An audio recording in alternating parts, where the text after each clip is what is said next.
experience was beautiful. I think that everybody should do it, honestly. But I think that Black women in particular will really benefit for going on this type of trip, this journey, this experience. Even if this was my last, which it's not, but even if this was my last experience with this group, with Reset with Design, I was so happy. I'm so fulfilled that I went on this trip. I encourage anyone and everyone to sign up to go and stuff. They have payment plans, so you can pay as you go and stuff like that. Like, the only thing is stopping you, to me, is you. I feel like this is something that is so needed, and I encourage anyone and everyone to do it. Come on in, come on in, come on in, not come on in, not come. Sorry, y'all know I'm weird, whatever. Hey everybody, what's up? It's your girl BondyBlue. So let's go ahead. Hey everybody, what's up? It's your girl BondyBlue. Okay, follow me on Instagram and let's get into the video, right? Hey everybody.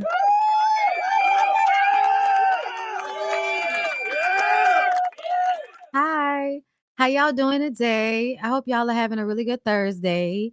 This is the last Thursday of the month. Is it? Or is it the second to last, girl? I think it's the last Thursday of the month. Let me look at my calendar. No, it's the second to last. Good, girl. I got another week to make some money. Woo! Never would have made it. Listen, it's a job. It's not a 9 to 5, but it's a job. You know what I'm saying? What's up, y'all? All right. I'm still getting my bearings back from the Bali trip, but what y'all saw at the beginning with my girl Mercedes. Okay, shout out to Mercedes. We had an amazing time. And one of my favorite parts about doing the Reset by Design Wellness trip is meeting people that follow me in real life and finding out how cool the women are who follow me. Like, that's why I've gotten like way more, I don't give a fuck about how people feel about me, because the more I push away the people that don't align with my frequency, I feel like the more I will bring in the people that do jive with my frequency. And I really do feel like this trip impressed upon me even more that what I have is about quality, not quantity. And there are so many times I roll back to being really good with that. And I do feel like I always do more. I always want to do more. I always want to reach more people. But it is important the type of person that I am reaching. And I really love that about the community that I've created here. And that is reflected back to me in the women that show up for the retreat. And I just, as a person that, spends a lot of time kind of on their own and not around a lot of people, especially not in a way where you can actually connect with people, to connect with so many women this time. Like, it was just really amazing. It was really amazing. And I really appreciate every single woman that came on the trip. And I can't wait to share them and how I feel about them when I do my full form video. I'm just waiting on, I have to finish editing one video, and I think I'll probably be able to get to it this evening. So yeah, y'all just be looking for it, those of you that want to see it. But I do want to get into my show. All right. Because we got some things to discuss. And I feel like I want to start here. I feel like I want to start with Cash Doll, because that was going on while I was gone.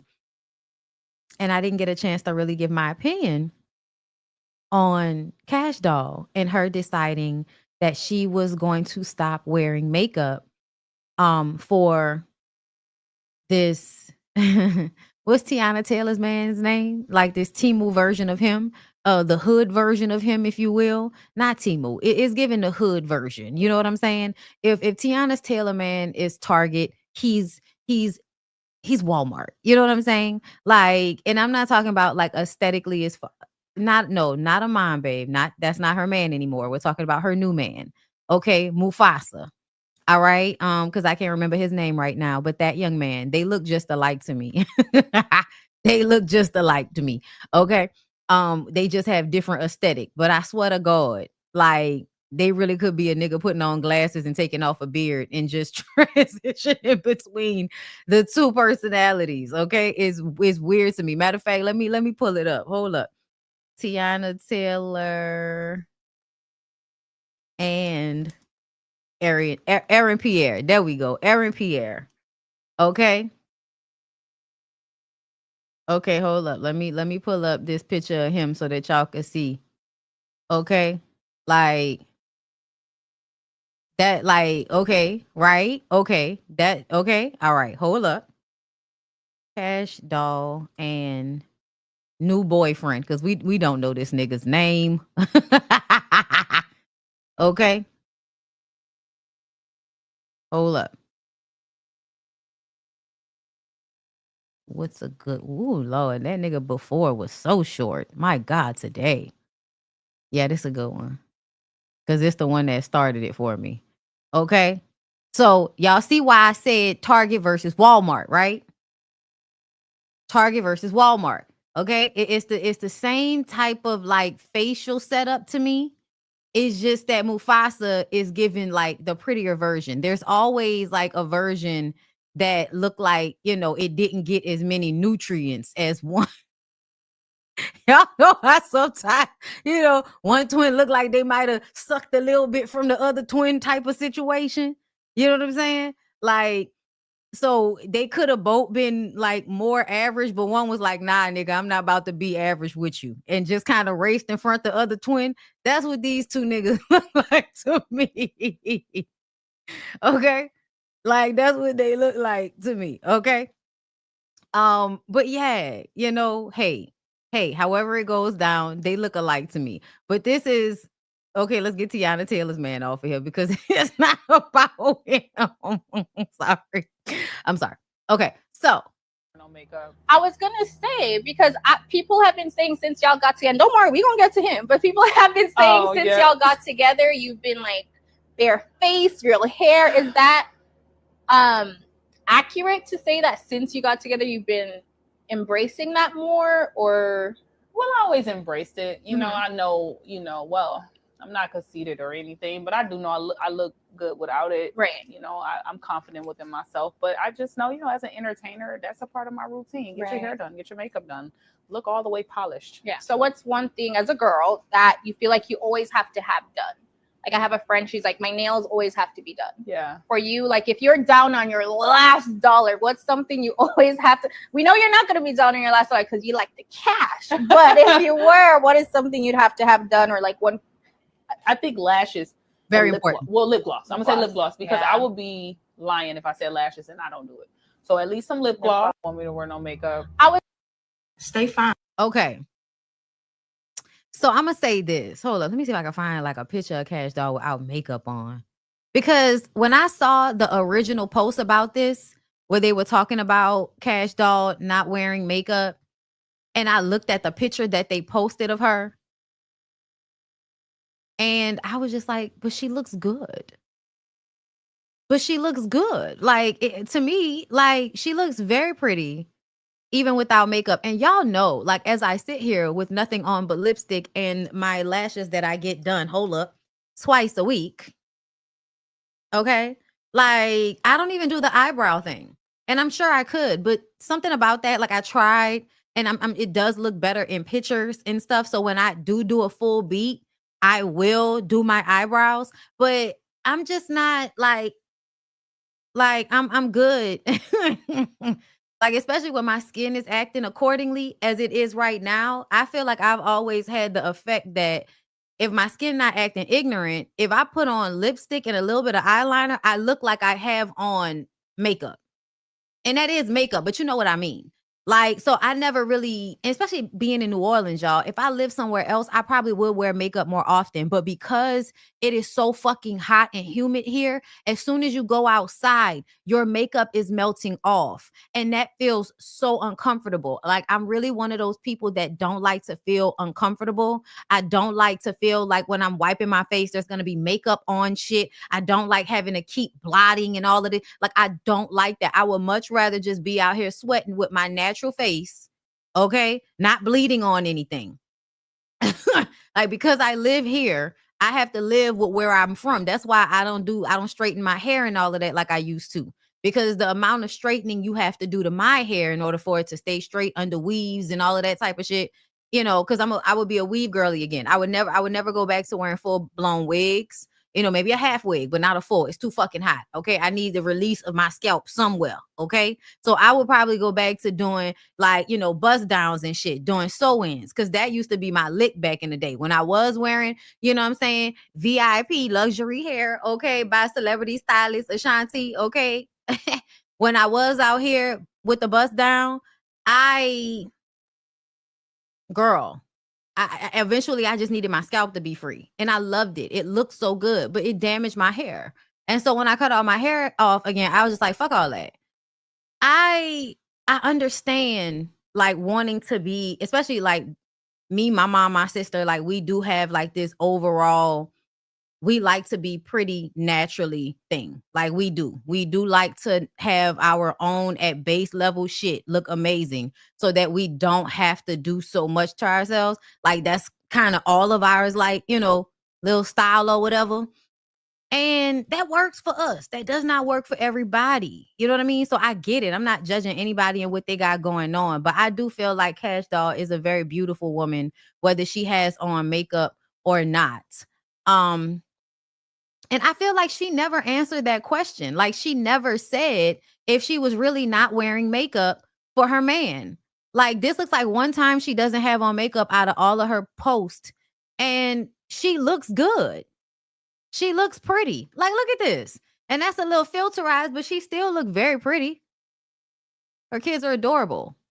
Like, to me, I think it's okay for women to like be out about in the world without makeup done. Now, hair done, that's a different situation. I do come from the school of as long as your hair done, you can have on sweats and no makeup and niggas will still be chasing you down at the gas station. It's a fact of life. Okay? The hair is always the most important part of the situation, you know, and that's just me growing up in a hair salon. You know what I'm saying? But I feel like Cash is beautiful. I think she has a beautiful face. She has a, you know, pretty skin. Her hair is always, you know, like body's tea after 2 kids. Like, I don't think there's anything wrong with women not wanting to wear makeup. I have a problem whenever women are doing shit for men. I don't like that. I don't. And I do feel like, you know, low key. And I say low key because y'all do too much advertising of how much y'all are willing to give up for men. And then men have that expectation of every woman that they come into contact with. Like, that's how we're supposed to be acting. That's what I was talking about with Keisha Kayor. If you want to play out those types of fetishized games in your relationship, that's great. But the promotion of it as if that's what every woman is supposed to be given in every situation, the way it's applied, I don't like. I just fucking don't. I don't have a problem with women catering to and treating men who treat them well. Well, I have no problem with that. But I also understand that there is no world where most men are not going to take advantage of that if you don't have parameters set in place to let niggas know. If you are too much of a I'm going to do everything for you type woman, you will end up doing everything and they will let you and you will be fucking tired. There's no ifs, ands, or buts about it. And nobody wants to feel like somebody's going to be making little slick ass comments all night because I felt like getting extra pretty today. I need to hear that I look fantastic when I do extra, nigga. Like, I don't need to hear less. Like, that's weird. Niggas need to be okay with whatever women are. One of my homeboys posted some shit in his stories the other day about how, and it was just the way it was worded. I be forgetting that these are New Orleans niggas, but you know how you always have higher expectations of people than they obviously have for themselves. And then when you hold them to task, they try to act like it was a joke. That's why I tell y'all, like, stop thinking that when men say things, it's a joke, because that's a game that they play to not be accountable for the dumb shit they say. He reposts some meme talking about any woman that's going to be with him got to make sure she stay in shape. And I messaged that nigga like, oh, did you start working out consistently or something?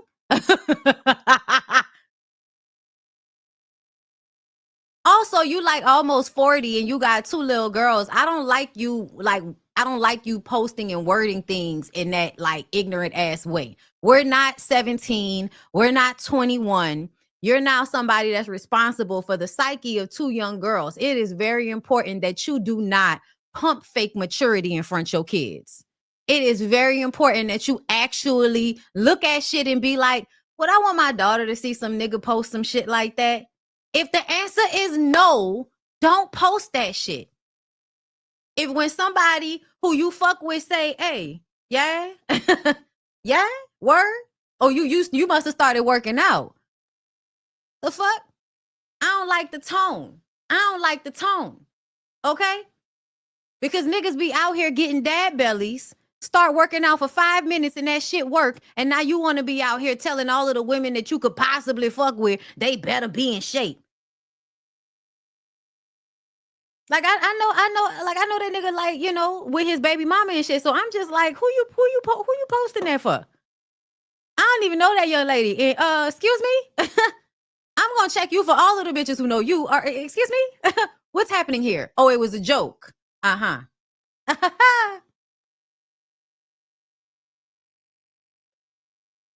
Nah, cause like I don't like it. I don't like the way men feel. I've had who are you talking about? Who are you talking about? Men feel real comfortable being slightly or you know, mostly unattractive or being out of shape. They feel very comfortable with big ass bellies talking about how some woman looks. And that annoys me. I don't like it. I don't like it. I'm checking you. If I care about you, I check you. If I don't give a fuck about you, I'm gonna let you be ignorant and just be grateful that you're not around me and you're not somebody I know for real. But I don't think that Cash Doll is really not wearing makeup for that man. I think if she does it on a regular basis, it might be something that's actually freeing for her to be with somebody that she feels is giving her the okay to not have to do all of that. Why she whipping that wheel like that? Oh my God. Oh my God. I ain't gonna lie. I love me an old extra ass. Look, listen, if in your mind, if you're a movie in your mind, and so you handle very like casual moments, like you making a movie, like I'm gonna tell y'all right now, every time I'm in my Jeep, listening to something I like, looking in the mirror, being like, bitch, you cool as fuck. Okay? Like y'all know that y'all ever seen Dead Presidents? If you ever seen Dead Presidents, y'all, okay? And you remember the moment where homeboy drive up and they playing that Isaac Hayes joint. Dun, dun, dun, na, na, na, na, na, na, you know what I'm saying? Nigga drive up in the car with the stank face smoking a cigarette. Y'all, okay? Or that's the one that plays in my mind. Or Baby Boy, when Snoop Dogg got his curls done. You know what I'm saying? It was right after, you know, you was real hard on the phone, nephew, which is one of my favorite lines ever. Okay? Like, remember when he was in the car, he rolling around in Yvette's car with the mean mug? Like, I imagine. Okay? Or the beginning, the opening credits to What About Your Friends? Somebody just put that shit on Instagram somewhere. It's also on YouTube. It's an old, like, you know, 90s movie with Melinda Williams and Monica Calhoun and Lark Voorhees. And they're like 3 friends getting ready for college, but they're from like different socioeconomic backgrounds and how they're all trying to go to Spelman and shit. And it's What About Your Friends? Based off the TLC song, girl. It was one of my favorite movies growing up. And it's really how many times Queen Latifah has been playing while somebody's riding in their Jeep. Or Brandy. Any Brandy or Queen Latifah or Jodeci music played while I am in my Jeep. Bitch, my life is a movie. What are you talking about? I wanna be down. Like, just another day living in the hood. Just another day around the way. I'm feeling good today. Okay, pretending like your car got hydraulics. Feeling lovely, yeah. Listen. That's how I live my life. Okay? So, yeah. Where Set It Off when she was like throwing the CDs out You know what I'm saying? You hit that bitch. Okay. I'm a good parallel parker. So whenever I parallel park or I'm about to back into a parking spot, I feel like, oh, hold up. Let me show out for you hoes. Wait a minute. Slow it down. Okay. Yes. Your life got to be a movie. Okay. Your life has to be a movie. This is how you enjoy the in-between moments. Okay.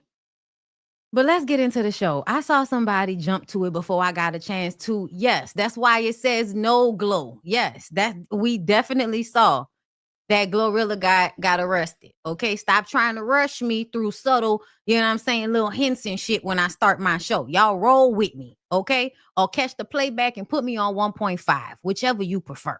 All right? But let me cook. Let her cook. I love Glorilla. No, Gloo. She said slapping rat bitches and making bail, ho. Like, she said it. Okay, Glorilla's attorneys are speaking out to set the record straight. The way she's smizing, okay, the way she look fucked up in both, you know, like, this some bullshit. I'll be out in a few hours. Whatever, nigga. Let me make sure I look cute before y'all post this shit on the blogs. Okay, she looked toe up, though. She looked like she was inebriated out the ass. Attorneys for Glorilla, Marissa Goldberg. Okay, that's a good last name.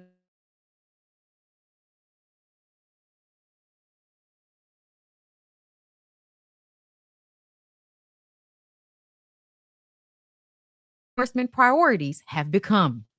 Miss Woods was out of town when her residence became a target for a group of home invaders who most likely knew she wasn't there.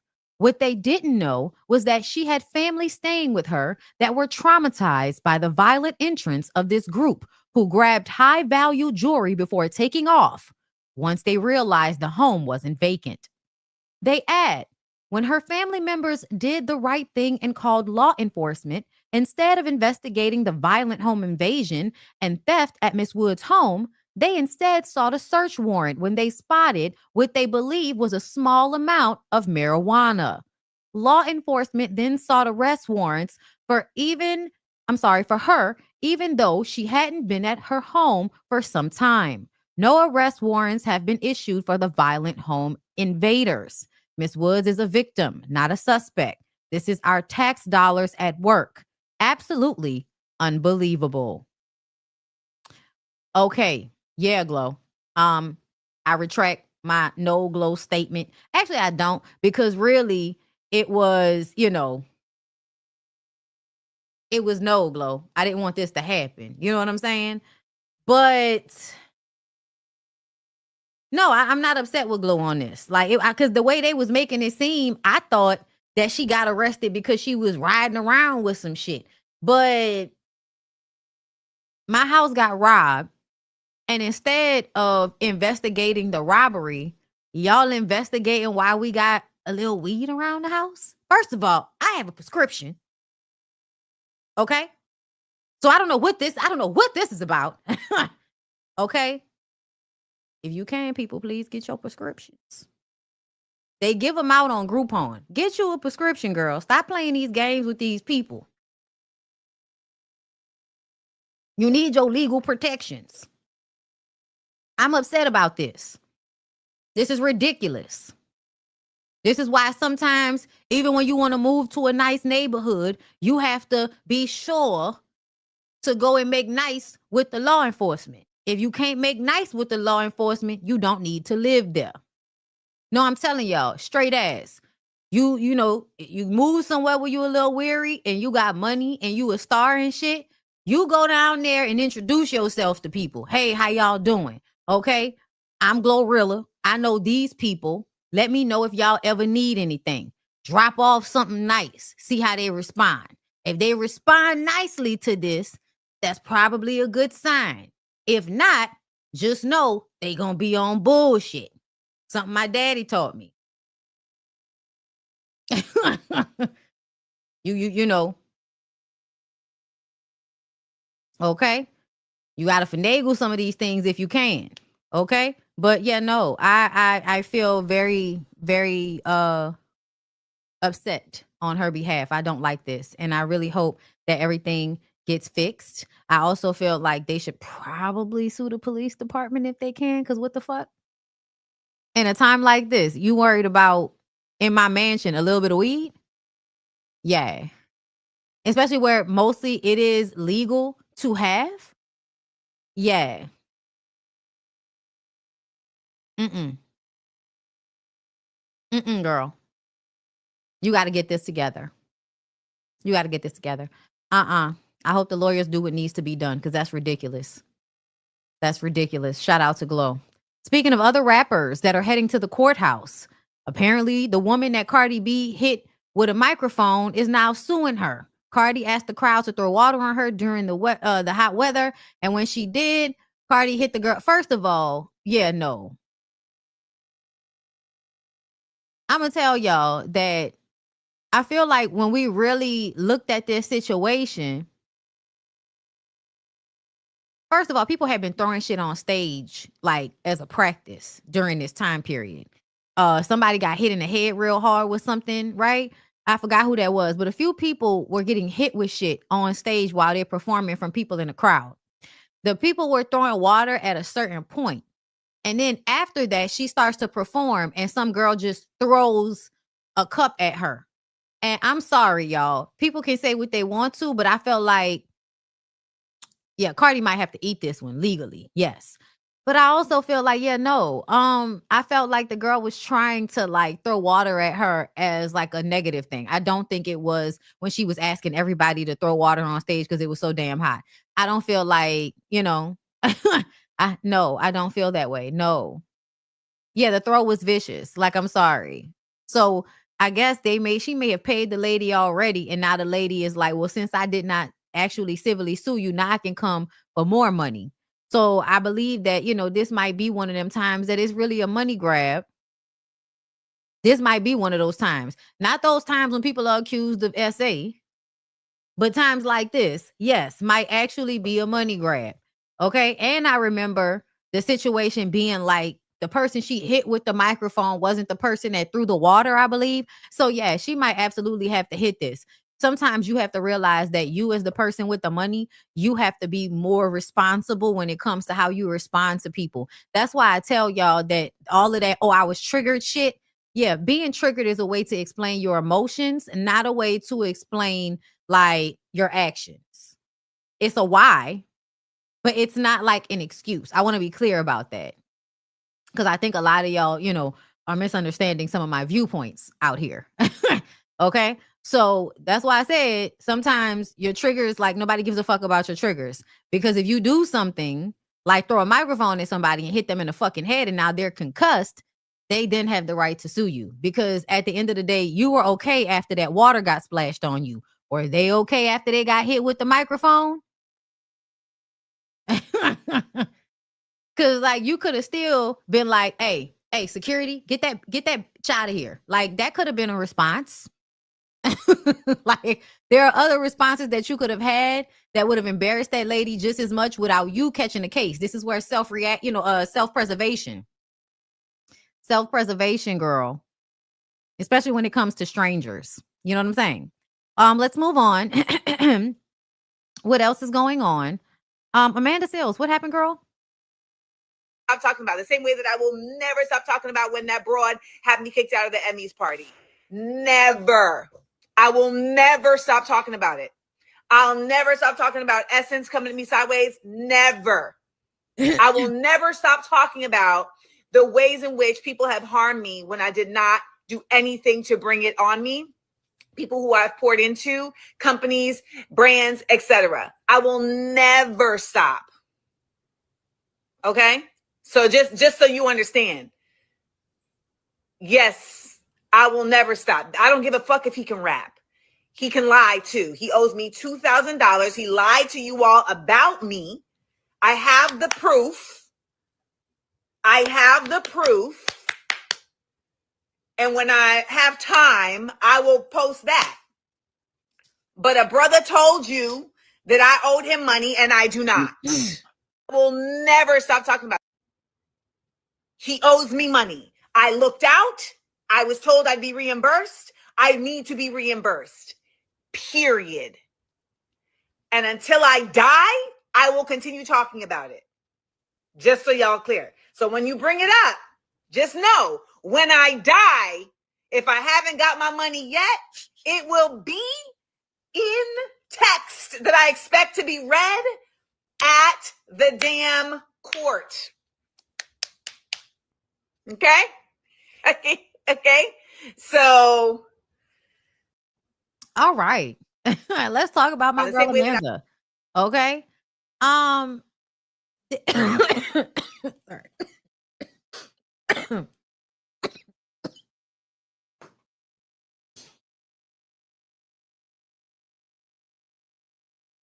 This is like many times when I feel like there are people that y'all hate. And so I think that no matter what those people say or how things are eventually corrected, there are more people interested in continuing to dislike certain people for whatever reason than they are of actually hearing them out. Okay. And because I feel like people really be out here fucking over people and harming people, and with the exception of being rude, I do not feel like Amanda Seales is one of those people. So I am usually more inclined to give the benefit of the doubt to people who I feel like are really not out here just trying to harm people. They just, they not for everybody. Amanda is one of those people. Okay? You either gonna love her or you gonna hate her. And that's your fucking business. And like somebody told me, you have every right not to like who you don't like. And I have every right to like who I like. And I like Amanda. I don't know Amanda personally. That's why I think I like her. And I feel like the shit that she just expressed are times where she felt like she was wronged. And as someone who has been wronged in life, and there are some moments that I just can never really fully get over, and not get over in a way that I'm still like I'm still going to cry. I'm still going to feel the hint of disappointment. I'm still going to feel a hint of uncomfortability whenever I think about certain moments in my life. Does that mean I'm about to let that damper my perky personality? Fuck no. I've been told that I'm one of the few people that can keep their pain close to them, but doesn't let it affect the way they live. I've been told that in so many words. Okay. My pain is easily accessible for me to reach for, but I do not let it drown me. I do not let it consume me. And I do not wear it on my shoulder. There have been times I remember, and this has been on my mind lately, somebody actually turned to me and was like, have you ever gotten your heart broken? And I just remember thinking to myself, oh my God, this person has no idea who the fuck I am. Because for a large part of my life, and I mean for the first 20 years of my life, I think I experienced so much heartache, whether from my little relationships, from my parents, from my family, from friends, from school, from church. There were so many times in my life where my heart was broken. And for somebody to question me with this disgust as if I have not had all of these moments because I don't carry them on my spirit like that. Like, that was amazing to me. You know what I'm saying? Like, that was amazing to me. So, like, I get it. Like, I understand feeling like Amanda may be one of those people that carry shit with her.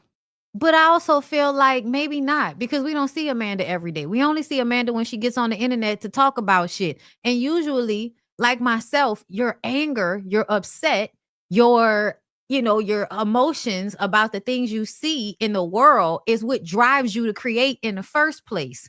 So I don't always take her angst in the same way that other people do. However, I also understand other people's opinions and feelings about this shit. But in this situation, she's talking about somebody that recently came to the front and lied and said that she owed them money, an ex-boyfriend, which, Amanda, that was another thing I noticed about you. As smart as you are, you tend to still be in a hotel male-centered, pro-black hip-hop. Like I know that's the space that you came up in, but the reason why you are not as well received is because I believe there was a point in your life where male validation is what you respected and cared about most, especially being in hip-hop, being in music, being a woman that really wanted to show black men that light-skinned black women care about them. Like, I feel like that's another thing, y'all. I think that's a game that men play with women, this overall messaging that we don't care about them enough. I think, and that's why I get so triggered whenever women get on the internet to tell us, like, women, you have to do this and this and this for your man. And I'm going to play that video in a second, because I was just like, I don't know what anybody else has experienced overall, but what I have experienced overall from childhood into adulthood is men absolutely being like missing that extra leg. Y'all know how women are supposed to be XX and then men are XY because they're missing a leg of information in the DNA that women are not. That is what I think when I really look at from my grandfather, my father, my uncles, the men that my sisters and cousins have dated, the men I have dated. Like, you are always in some type of mothering position, no matter what. No matter what. And so I feel like the way women talk about men as if we have not always been coddling them is really annoying to me. And I think that Amanda comes from that group of women, like that group of women that want to make sure black men know that somebody cares about you, brother, which is ridiculous, because I bet you if you ask that man and he was actually honest with you, he can tell you how many times women have been bending over backwards for his ass and he still disrespected them or was disloyal or didn't give a fuck about their sacrifice because he resented them in some respect. Or he doesn't really like himself. And because he doesn't like himself, when you do these nice, kind things for him, it is conflicting. Like, why are you doing this for me? What you here for? Like, very, very, you know what I'm saying? Most men are cycling through those crazy thoughts in their mind whenever a woman is loving on them. It's not always, oh, I'm so happy to receive this love. Most of the time is, bitch, why do you love me? I don't even love me. That is how most men are feeling when women are pouring on all this fucking love that they think these niggas are not getting somewhere. So we're going to pray for Amanda, but she has every right to feel how she feels about people harming her. She has every right to feel how she feels. You know why? Because there's always people in the world that I believe are arguing with her about her own experience. So because of that fact, I feel like it's okay. It's okay to have to remind people they don't know what the fuck they're talking about. And you have every right to tell the truth, shame the devil, and be upset about any time someone has harmed you and it has not been reconciled. You have every right to feel that way. The shit that she's talking about is stuff that people have not apologized for. It's stuff that people have not been directly apologetic for until somebody in the public eye was fucked up. And so when you have situations like that, when people aren't ever really apologizing to you, they're just doing it because they think that's the right thing to do for everybody else's benefit. I do understand kind of always having an attitude about fuck that. I'm going to say how I feel about it. I'm not going to mince words, and I'm not going to say what makes everybody else comfortable. I'm not. Now, remember I told y'all just a second ago about women continuously online making commentary and videos, I believe, talking as if most men are not receiving, whether they have money or not, an immense amount of attention, love, money, coochie from any given woman at any given time. To me, it doesn't matter whether a man is broke. There's always a woman with bad credit and a stank ass sofa because a nigga is always at her house. whether that's a family member or somebody she's hunching on. I even with like in my family, no matter what, people are showing up for these men that never really show up in the same manner. No matter what, there are women in my family throughout the years that have been doing most of the laboring in any given respect. And the man has been giving a percentage of what she gives. And she also has the baby. And then she also forgives. And it's not to say that there aren't men who are doing that same thing, but at large, they're on a smaller scale. At large, it is women that are loving broke, disrespectful, abusive niggas that are fighting to get them out of jail. We just saw yesterday when I talked about a local faux politician beating his woman in a car, getting caught on camera. And then the two of them coming to us like abuser and abuse victim, telling us that we need to be worried about the city and what the city's doing to them because apparently they not paying their fucking bills.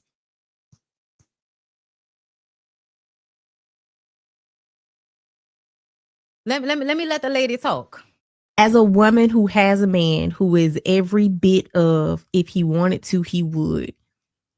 As the wife or the partner to that woman, you also have to make sure you are, if she wanted to, she would. Because as much as he's pouring into you and taking care of you and making sure all of your needs are met, you also have to do the same for him. I have found myself having to reevaluate the way that I approach him. His love language is care. It's giving. It's gifting. It's being everything that I need emotionally, mentally, physically. He is picking up my mood when I am sad. He is reassuring me that I am beautiful when I am a hot mess with 4 pigtails and a greasy face. He is all the things that I need him to be for me. But in turn, I have to be all the things that he doesn't say he needs. So I am very vocal. You know when I'm upset, you know when something is bothering. As a woman, my emotions do not hide from my face. It's right there. He is not. He is a very much hold it inside, and I'm just dealing with it. And this is where I have to be. I am learning even now after over 20 years of knowing him, how to read him and understand the things that he needs. I was not raised in a house to cater to a man, right? That's not something that's inherent to me. It's not something that I know how to do without question or without ask. I've had to learn how to do it. And in learning how to do it, I take cues from him. So the same things that he does for me. So if I go to work and I tell him I've had a horrible day, it's awful, everything has gone wrong and it's just been awful, I might come home to a candlelit bubble bath and a massage. And so in turn, I do those same things for him. Even if he doesn't say he's had a bad day, just I got off earlier, his dinner is made, I'm making sure he has a shower ready, his clothes are ready for bed, his food is warmed up in the oven. Just little things to make sure that you are returning the favor just like he's given to you, making sure that he is taken care of. We as women can sometimes be so used to receiving that we forget to give and pour back into the person that's pouring into us. What I would say is that statement, if he wanted to, he would, is partially right. I don't know if I completely agree with that. To a certain extent, yes. But what I would say is if he's able to, he will. I'll change it to that and try to at least couple those two together.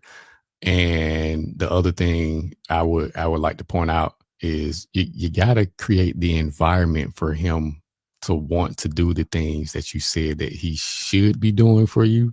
And really, it's just really important to realize that both of you should be creating this environment for one another, because you can take a look at women. His food is warmed up and you know how men, they like to harp on, good old grown up time, the horizontal time, and women will say, well, you need to create this environment for women to be willing to do these things with you, even if you're a husband.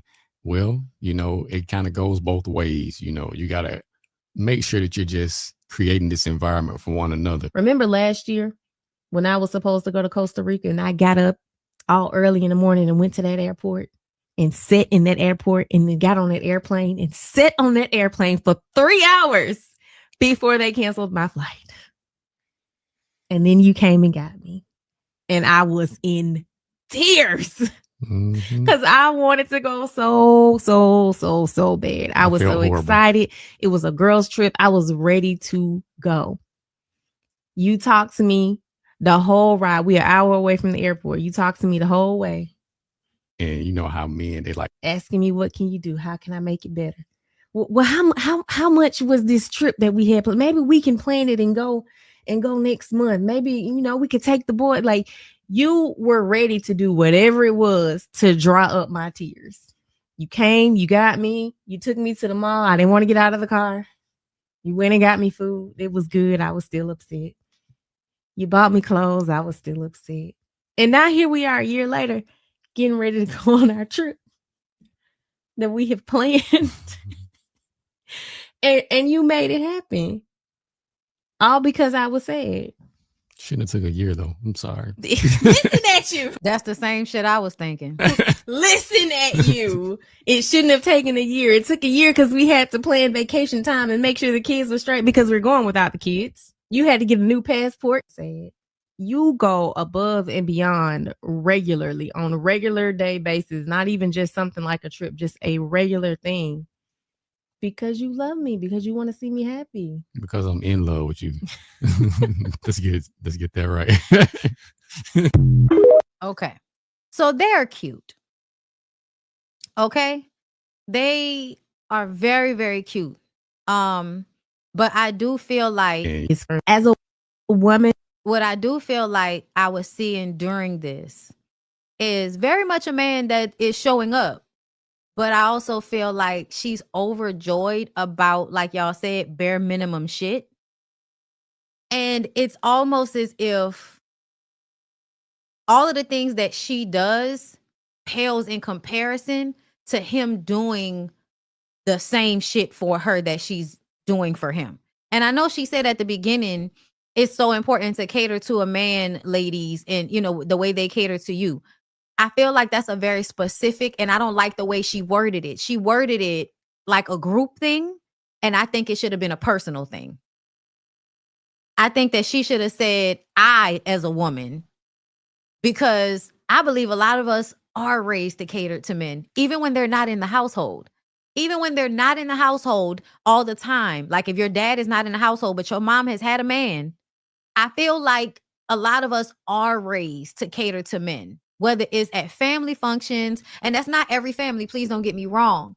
But what I'm saying is, do not act like that is the norm. That's not the norm. The norm is to be raised and groomed from childhood to have a husband and a family. Regardless to what your mom had, that is what you are being groomed to do. And so the idea that you weren't that because you weren't always thinking about him, I honestly feel like that's because you were probably being raised to think about yourself, and there's nothing wrong with that. However, when you do get into a relationship, it does require thinking about a person's needs. What I don't like is the idea that men have to do no vocal stretching. He can ask you 50,000 questions about what you need, but he can't tell you what he needs. You have to figure it the fuck out. That was something that I caught that I did not like.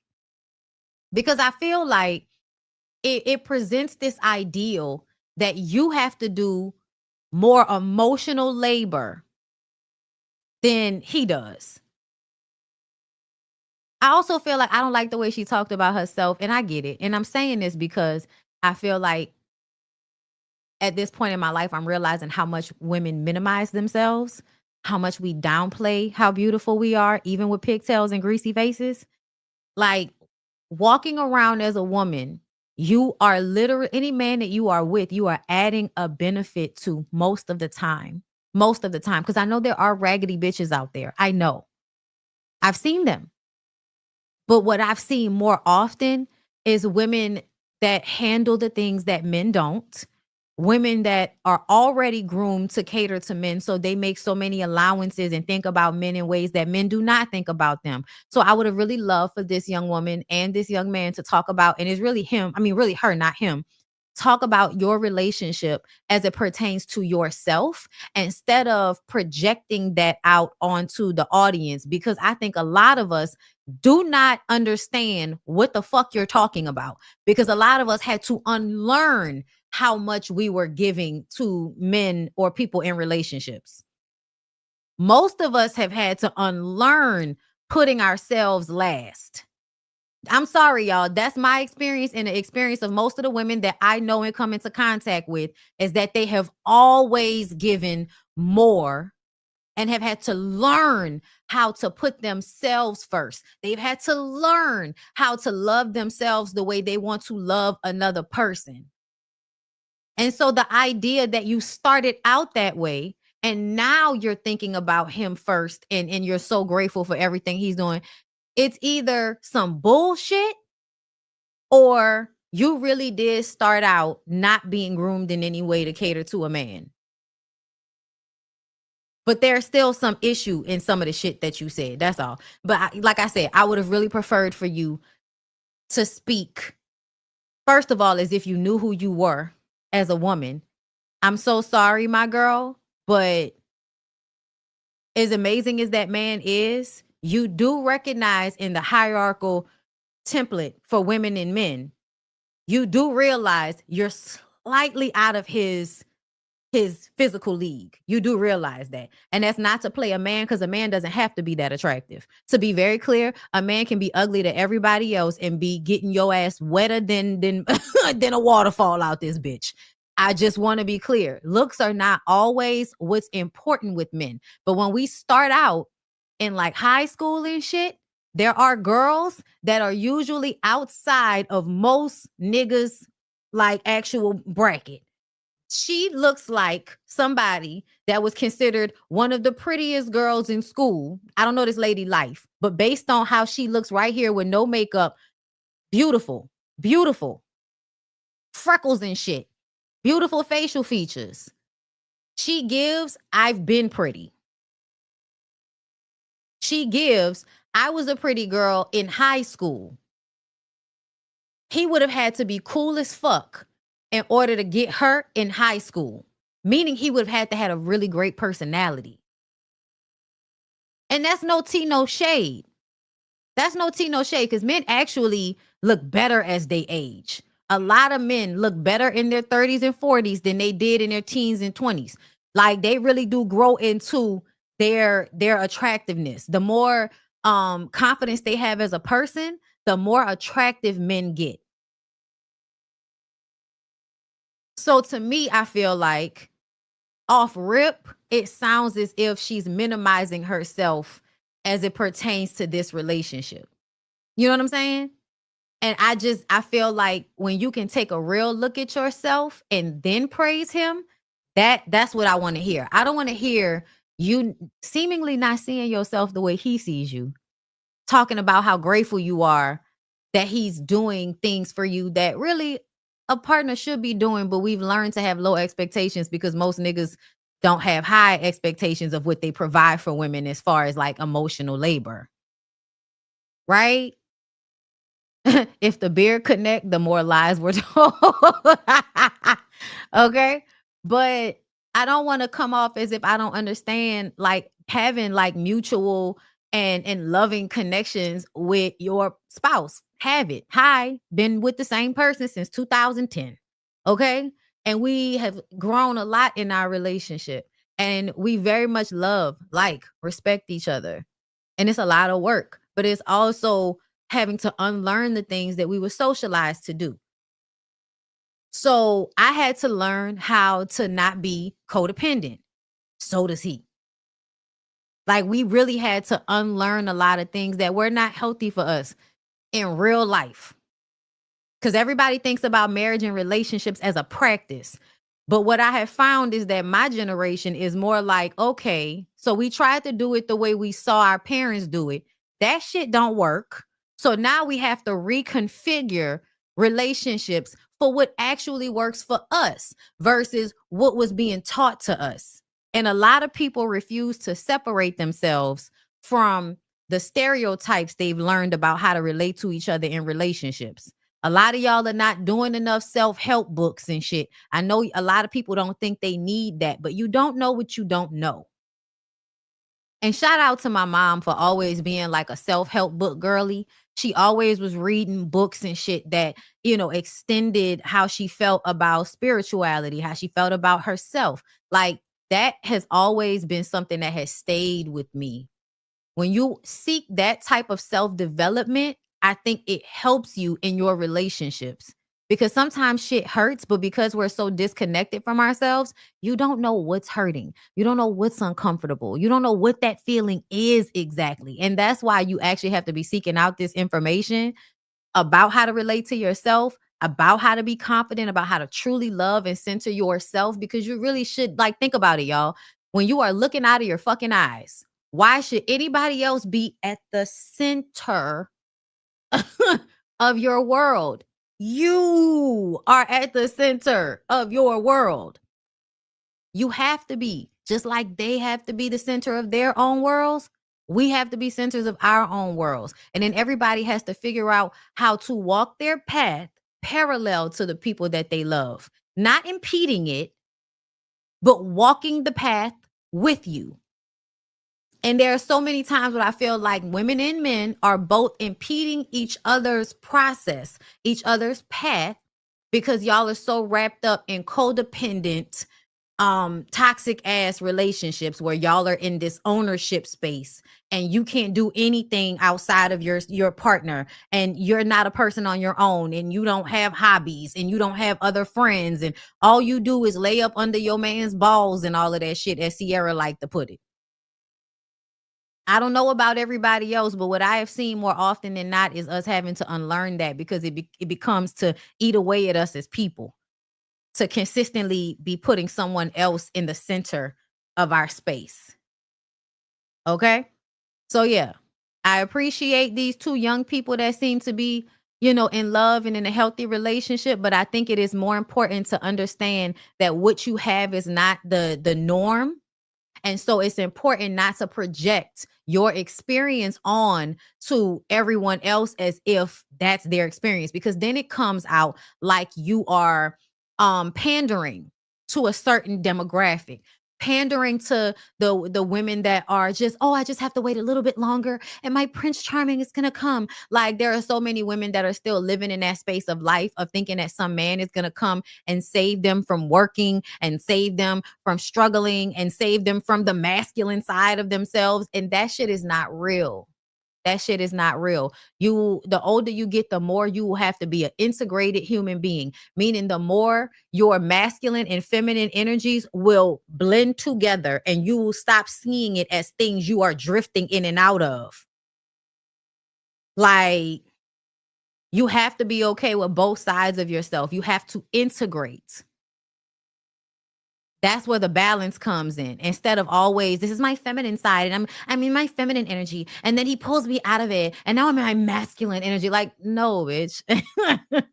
No, one protects the other. They are working in tandem. They are working together. They are not working separate from each other. If they're working separate from each other, it's unhealthy. My masculine energy protects my feminine energy.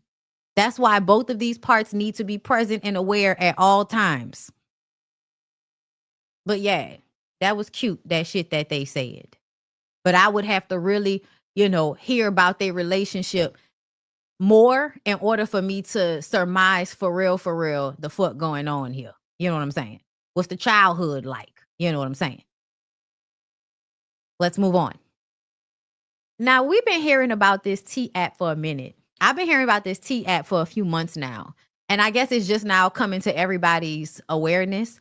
But also on TikTok, they were talking about how the men tried to create a similar app. And really, it was just them saying terrible, horrible things about women. And sorry. Child, when the studs pop up on my timeline on TikTok, okay, it gives pause. Anyway, my God, today, because we about to talk about a stud in a minute, okay? But yes, okay, so the T app came out, Just giving women information, because y'all always want women to choose better. Well, the women decided that they were going to put together an app in order to help each other choose better. And the niggas are upset, so they go and be vengeful and create an app that basically slut shames and is sexual harassment. I think some of them might have put revenge porn out also on women. So basically they do what they always do, which is try to disrespect, degrade, dehumanize, okay, and degenerate the very beautiful spirit of women and their sexuality. Like, I'm gonna really need for us to change our mindsets. Don't ever let a nigga record you sucking dick. But if you send him nudes and then he put your nudes out, I want you to make sure whatever nude you sent, look at it and be like, nah, if this came out and it was on a porn site, would I be proud of it? Not Facebook, a porn site. If it was in a space where other people were naked and that was acceptable, would you like what you put up? If the answer is yes, and if he puts out revenge porn, simply give yourself a round of applause. Being beautiful and having seductive energy is a gift. It is not a quality that a lot of people have. And men usually resent women for that. That's why they like to flip it and put it out there to everybody as if it's something to be embarrassed of, yet they jacked off to it. Any woman that has ever had a nigga put out revenge porn on her, girl, I want you to pat yourself on the back. Okay? Don't feel bad, girl. Don't feel bad. Don't feel bad, because everybody fucking. Yes, they are. Everybody fucking. Did you look good when you was fucking? Oh, okay then. Did you have fun when you was fucking before he tried to use it to embarrass you? Oh, okay then. Don't you let people make you hate the part of yourself that you don't even realize is a power when used correctly. Yes, and again, girls, no face, no case. But anyway, y'all, the men are upset about this app, and I wanted to see more from the app. Okay? If you ever want to know anything about somebody, I'm no longer with Ask. I'm a girl's girl, and unfortunately, I don't gotta lie. Okay? Look, this one of them niggas that I remember, I feel like back in the day followed me and I had to unfollow him. Oh, I'm still following him. Let me unfollow him. Okay, talking about where's the one for women though? Like, you niggas made it a site about revenge porn. Y'all couldn't just tell us the personality things that y'all didn't like about women. Oh no. And a lot of the times we can't even trust you niggas perception of the women, because a lot of the times y'all's perception is like that nigga Joe from You. Like, we can't trust y'all's perspective all the time because y'all are socialized to be delusional about women wanting y'all. Y'all are like socialized to feel entitled to women. So you think everything women do is about you, when literally the lady was over there with cold brain, do-do-do-do-do-do-do-do-do. And you swore up and down she was looking at you. You swore up and down and she was giving you the eyes. And please don't have a crazy bitch for a girlfriend to validate this fact for you when that lady just was smiling and asking y'all for y'all fucking order. Like, I'm so very, very sorry. But you niggas on every single platform are somewhere talking shit about a woman. And a lot of the times it's something that we can't necessarily trust to be true. Y'all do a lot of projecting. Y'all do a lot of saying that women do the shit to y'all that y'all do to women. So as a whole, it's hard to trust when y'all say anything about a woman.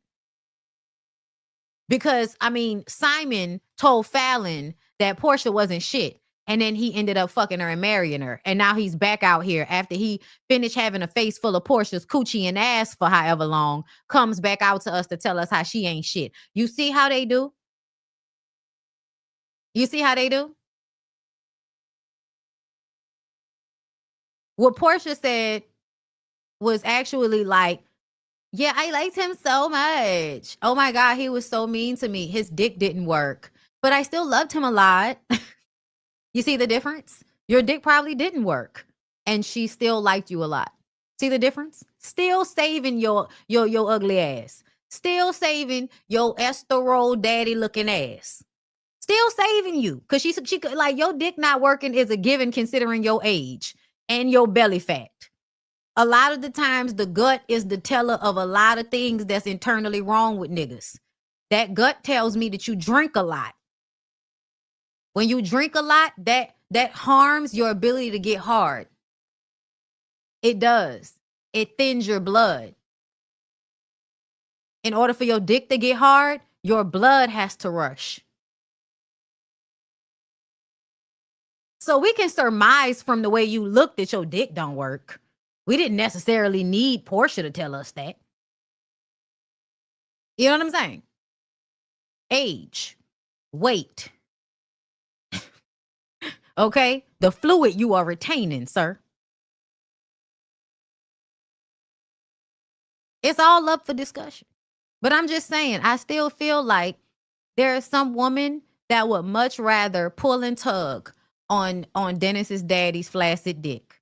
Okay? There's still somebody that's going to want to do that. There's always still some girl who thinks the world of some big-bellied rich nigga. There's always some girl. Speaking of there always being some girl, let's go here. On Cassie. On Jane Doe I knew her before she knew Mr. Combs, and she really wanted this. She has caused a lot of ruckus in our lives in the past 3 years to where the kids didn't want her around. I feel like this is Lala LaWanda Lane, a close friend of Kim Porter and the guardian of her twin daughters. So yeah, this is the woman, and she's speaking about Cassie. Like, she is doing what she wanted to do to get what she wants. She has, like, I'm going to say, he has tried to break up with her, and she has really flipped out and was very angry when he had a fourth child. And that really started a spiraling. And you're talking about Jane. Yes. I think it's very interesting the way she's framing this conversation as if Diddy is not fully in charge of who's around him. As if women who are in toxic relationships with men don't do toxic shit, like want to fight about them. The jealousy that the men have, the women have that jealousy too. That's usually how those relationships work, because a man has basically put a battery in somebody's back. He's groomed and given the young woman the game in order for her to act out in a certain manner. I also feel like Diddy is a playboy that is known for having different girlfriends. There were other girls before Cassie. There were other girls during Cassie. Cassie is not the only other woman that came after Kim Porter. Kim Porter was happening at the same time as J-Lo. I am sure that Kim Porter knew that at no time she was in a monogamous relationship with that man. I'm sure she understood and knew that. Cassie being 19 when she started having, her run-ins with Diddy, the relationship they say didn't start until she was 21. I don't really believe that, but whatever. 19 is still very young. And let's not even talk about being groomed in some way by Ryan Leslie's ass, because you were still a full decade older than her. And you were the boyfriend and manager before Puffy. And whenever you're a boyfriend and a manager, I automatically assume you're someone that's pimping the young woman out. And she just doesn't know. That's why I'm glad the law understands that just because a victim doesn't think they're being abused, the law does not have to go along with their thought process, because a lot of the times the victim has been brainwashed mentally. They are confused. They are still in the midst of said abuse. So they're not clear on what's exactly happening. The psychology behind it is really not that difficult to understand if y'all would pay attention to the Black community. It is full of abuse victims. All you got to do is ask them what type of abuse, and they usually can tell you a string of things that coincide with other people that have dealt with that same type of abuse. Ain't nothing new under the sun. Everybody's in a fucking pattern. So this grown woman with this very good grain of weave hair is up here telling us about how the younger woman wasn't emotionally mature in the abusive dynamic with the grown-ass man who could have controlled her at any time. He had security to go and grab her. You mean to tell me he didn't have security that could come and get her and remove her? He wanted her to act a fool behind him, because most narcissistic people love when the person that they're in the relationship with is acting like a drug addict over them. And you know a good way to get the person that you're in a relationship with to act like a drug addict about you? Introduce them to using drugs. I'm going to let her finish. And then there's Cassie, who was the first star witness, who has moved on with her life. Yes. And still said from the witness stand she very much loves Sean Combs. Yeah. What do you make of Cassie's tale? Oh, so I guess she was originally talking about 50 Cent's baby mom with the Jane Doe situation. Because y'all know Cassie was also Jane Doe. But I guess she's talking about Daphne. And I just want to say again, women who are already a blank slate because of whatever they've gone through, models and actresses tend to be blank slates as far as their personalities. That's why they're good at whatever they do, because people can just kind of insert whatever they want them to portray, and that's what they'll portray. So they on some levels, that's why y'all think models and actors are sometimes, you know, stupid or vapid. You know what I'm saying? Shallow. It's because there's a level of them that is a blank canvas. And people like Diddy will recognize those personalities amongst women and decide to insert whatever their mind frame is into a blank canvas of a woman. That's why they like young women, because young women are still in their blank canvas space. Women like Daphne have been in that space for so long in their lives that that's just where they are. They never grow out of it.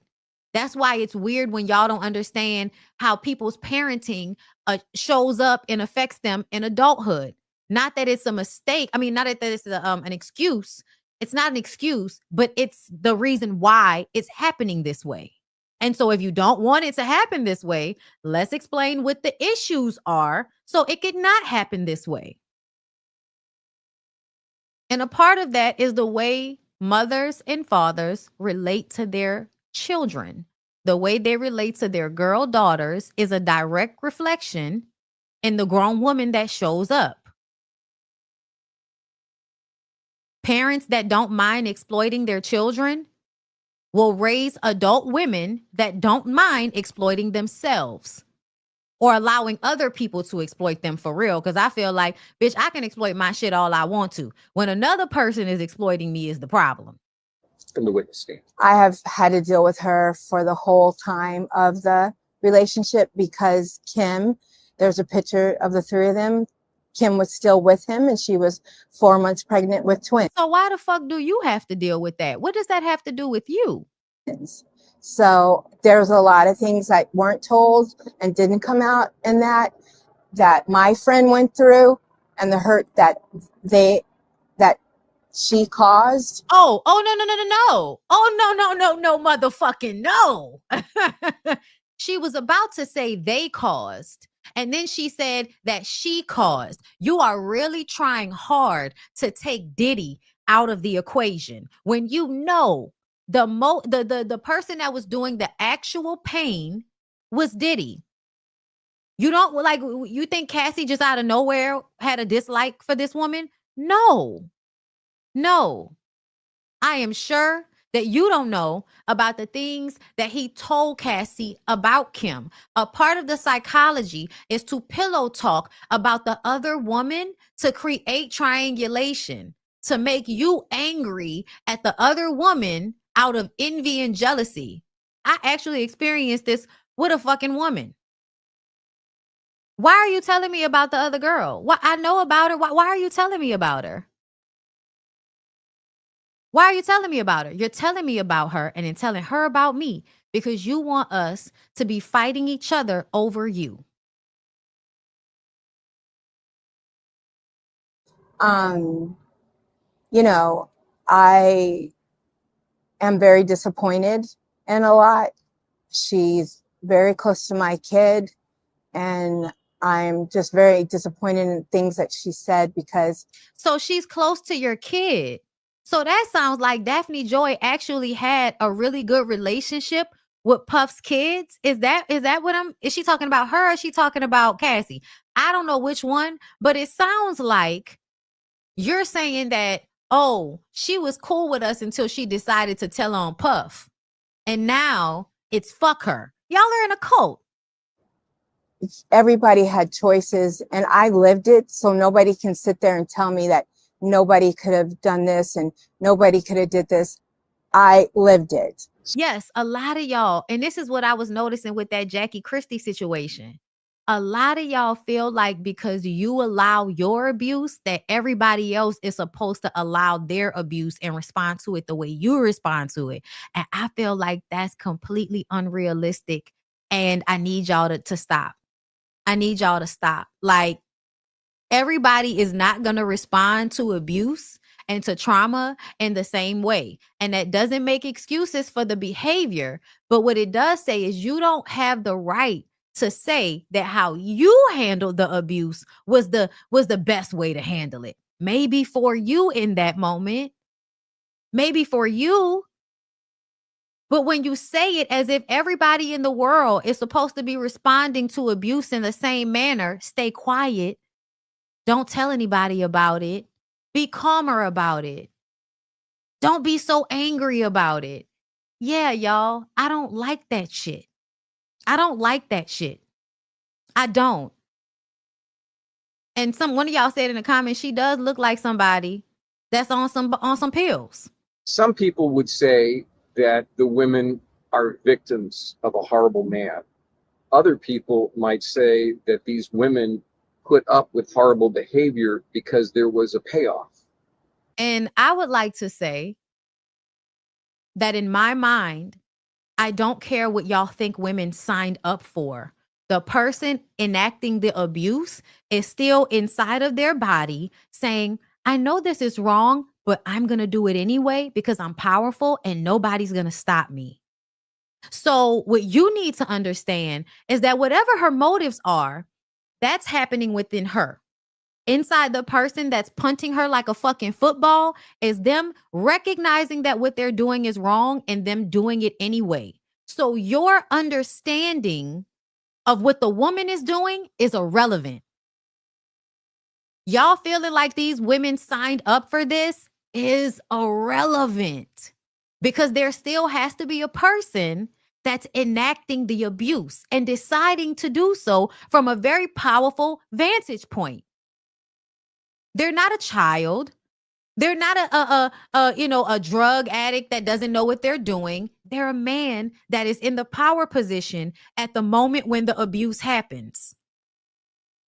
And so they've now, with their power, looked at someone weaker than them and said, I'm still going to exploit the fact that you're weaker than me. And I'm going to do something really fucked up to you that I would not want someone to do to me. I'm still going to do that to you. So when y'all understand that that's the thought process of abusive people, you have to stop blaming who y'all think are the co-conspirators in their own abuse. That doesn't make any sense. And yes, it is the same situation. Y'all don't want to think like y'all, and then this is what I be talking about all the time. And this is like the crux of my fucking childhood is people believing that it's not abuse when it happens to children because they view it as discipline. It does translate, y'all. It absolutely does translate. It's about the perspective. It's about the way you think about it. Look at the actual actions of the person that's doing the harming.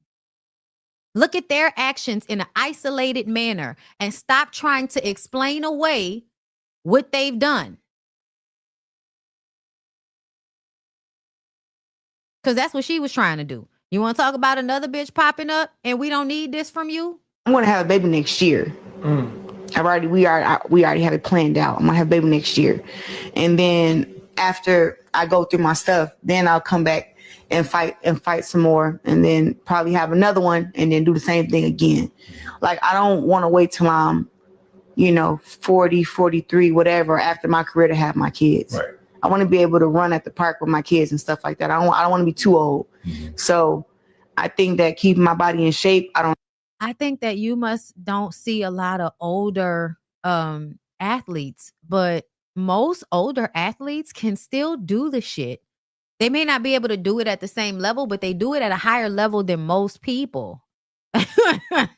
So like, I'm just saying, y'all, like the athletes that are in their 40s and 50s, like Gail Devers and Layla, like those people are still very much physically able to run around, like, and do some like hella hard things. Serena will, like, I need for her to pay attention to her surroundings. And I feel like she doesn't pay attention to her surroundings. I don't drink, I don't smoke. I think that'll also help me too while I'm going through this whole body and life changing stuff. Right. I'm going to have a baby next year. I want to know who she's going to have a baby with, because I think planning to have a baby with a man that is still married, I think we should just stop in the name of love. We should stop. I want to touch on the Jackie Christie situation since we was just talking about that. But y'all, I think Clarissa needs help. I think Clarissa is a bit of a super duper senior. And I say that with all love and compassion. And I feel like she's one of those people that social media and the blogs have learned is someone that people like to make fun of. And so they continuously post her saying things because it gets good engagement, people ribbing her, people laughing about whatever she said, people, telling her that, girl, you're a side chick. Well, my side piece. And I just, I feel like it's sad, but there is a evil gratifying thing about collectively finding somebody goofy and then us all coming to the comments to find that we all collectively agree that you're goofy. But I need to remember that you're a human being and you're a person. And so I'm going to still have issue with the way that people are finding a way to enjoy making fun of you. Like that's a part of, every time I see her, a part of me is like, oh my girl, you are so cringe. But at the same time, I wish people would stop posting you so that they can make fun of you. Because I really I don't think she's a bad person. I think she's just so misguided. And I think that a lot of the building blocks that young women should be given are not being given here. And they're not being given a lot of the times. Like the building blocks for you to actually know who you are when you do such amazing things. It's not just about like false bravado. And I feel like Clarissa has a lot of false bravado, because if she actually knew who she was in her greatness, she would be making better decisions for herself. That will reflect in her relationship. That will reflect in the way she adorned herself. Like for instance, to me, there is a part of her that is holding on to a style that is not as suitable for her beauty, simply to be contrarian to what people want her to do. Like, how people, I ain't changing for nobody. Listen, there's a refinement that can and should happen if it's available to you. And especially if you're going to keep making yourself, something for people to talk about. Like she's always picking hairstyles that are slightly off and you can see how it could have been better. Wearing all of those big ass ignorant chains, what point are you trying to make with that? Like what image are you trying to project when the chains come into play? Because to me, chains are always a sign of somebody that's trying to display street nigga vibe. And I'm talking, because y'all know I love me a gold chain. I'm not talking about that. I'm talking about these big chunky diamond blinged out necklaces that really look like they must hurt. Like what image are you trying to display with that? So yeah, I feel like she needs to do more learning as a young woman before she becomes somebody's mama. But because she is letting these superficial ideals about age and women and how we should be, you're letting the lies that people tell you dictate the decisions you're going to make. And you're going to be the one responsible for those decisions. So the things that you haven't learned as a grown-ass woman, Clarissa, you're going to then impart that on the young child. And then the young child is going to have to deal with the growth that you didn't extend to. So I just think it's important. It's important that you be more yourself and more in control of yourself and understand yourself and the world around you more before you become a parent. I do. And I don't think you should be in a rush to do it because that nigga is getting old. That relationship needs to age before you have a baby with him. I love you for real, girl. Okay. Now, I said I wanted to go to the Jackie Christie shit because I do. And then we're going to go to this one story that I really want to get to. Okay. So this clip has resurfaced. Listen to her talk about your sister being darker. Blows my mind. It really just, it disgusts me because that was another thing. Like, for years, my sister and I, we didn't speak to each other. No relationship whatsoever because she always played us against each other. She's fat and she's black and you're skinny and you need to stay in shape and you're the model, and it blows my mind. Is it true that she couldn't be in pictures because she was too dark? I don't really recall like a family photo that we all took together. She was always like the outcast. Like my mom would go as far as to, Cardi, you have to run on the treadmill, and Shanny, you stand there and watch her and you write down what time she got on and what time she got off. It's ridiculous. Like she's like 12. I'm like 8. Like you want me to stand here and watch her run on this treadmill because she's not the size that I am, or she's not the color that I am, or she has fuller lips than I do. I knew that Jackie and her daughter's relationship was strained. I didn't know to the extent or the degree. Like she did to me and my sister's relationship, she won't even take accountability for. At this point, it's just like a fake, I have to keep talking to you so you won't go talk about me on Twitter and talk about me on Facebook and So you tell your side of the story. She doesn't care? Why else would you speak about your daughter like this? Oh, the fat one and the black one and the this and the that. Like, my sister was homeless for what, 3 months? Like, how can you possibly sleep at night? How can you get into your big, comfy, plush ass bed in a mansion and know that your daughter is somewhere on somebody's floor, probably unwanted? It's disgusting. It's disgusting. It makes me sick. She said a lot of things that actually hurt my feelings as a mom. You know, that was actually a tough meeting for me. Because I thought, you know, it would be something else, but it kind of came out like a up situation. Where does your dad fit in all this? He did. Time that I've ever tried to speak to him, it could be about the sky being blue. My mom didn't want that. Like, Shanny, come here. You know, like, oh, I need you to do something. Like, we could never have that father-daughter relationship. And I never had that. Ever. Never. Are you mad at your dad? Sure. I am, because I felt like he just kind of stood by and let that happen. You have to be heard. I just think Chantel felt like she was in a room with padded walls and needed to release because nobody was hearing her. Okay, so you know eventually your mom will find out that you and I have talked. Yeah, and all hell is gonna break loose. Are you ready? How much worse can it get? So my plan. Ever since you was born, you always had everything you can imagine. And I tell you, I love you. That was the problem. You. Like, you were so busy trying to make sure that we had what you didn't have. What good was the roof over our head if you weren't there to tuck us in, if you weren't cooking the meals? That's where we get our relationship with grandma from, is because she was the one that was doing those things. And I understand that you were making it happen, but sometimes you just have to put that on hold and say, you know what, being a mom comes first, and that's what I have to do. I'm thinking, oh my God, there was food in the house, heat in the house, grandma's down the hall. That sounds like a damn good mother to me. Now, if I didn't hear something a certain way, or I didn't jump when you thought I should jump, or I didn't cry when you thought I should cry, that doesn't constitute a bad mother. I hope y'all heard all of that. So one of the comments is, the thing is, most of us remember this story, but does it excuse Chantel's behavior? No. If you haven't healed, don't go into the environments that hurt you. I feel like that is such a condescending and I feel like it's so dismissive. I think it's really dismissive of what the relationship between a mother and her children is for you to say, oh, just don't go around her. Just don't go to her job. Just don't be around her then. I think that it's ridiculous when y'all say that, because I feel like it is so hard to not try when it comes to your family.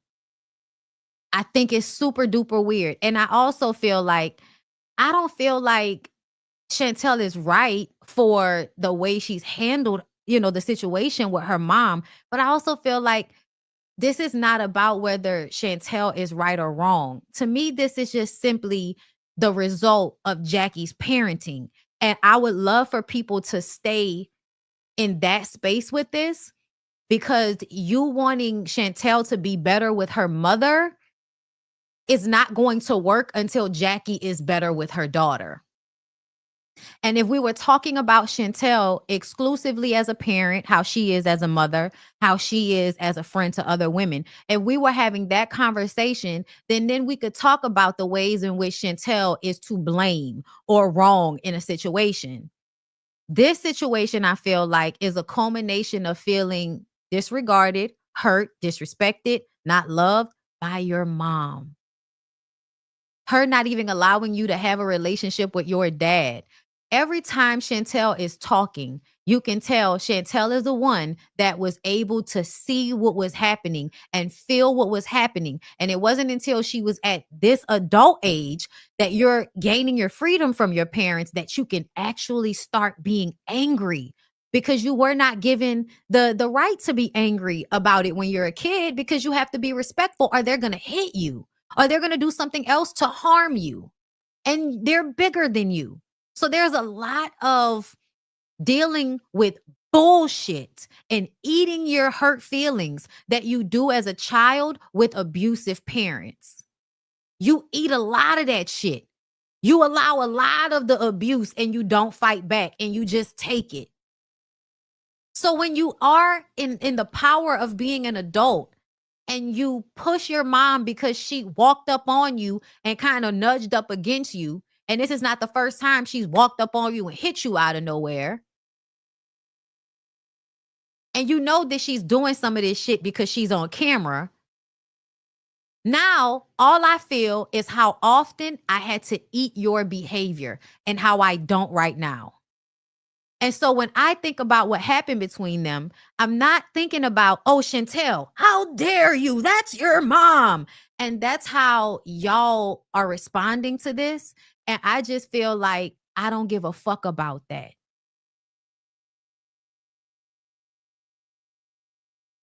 Like, I hate to be Tupac with y'all, but I don't give a fuck.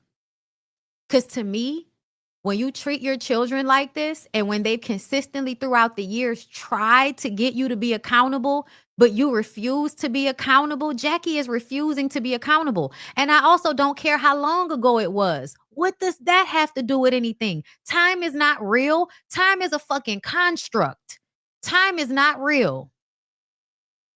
Meaning that the things that hurt you at 12, 13, 14, 15 can still bring about the exact same emotional response when you are a 30, 40, 50-year-old woman.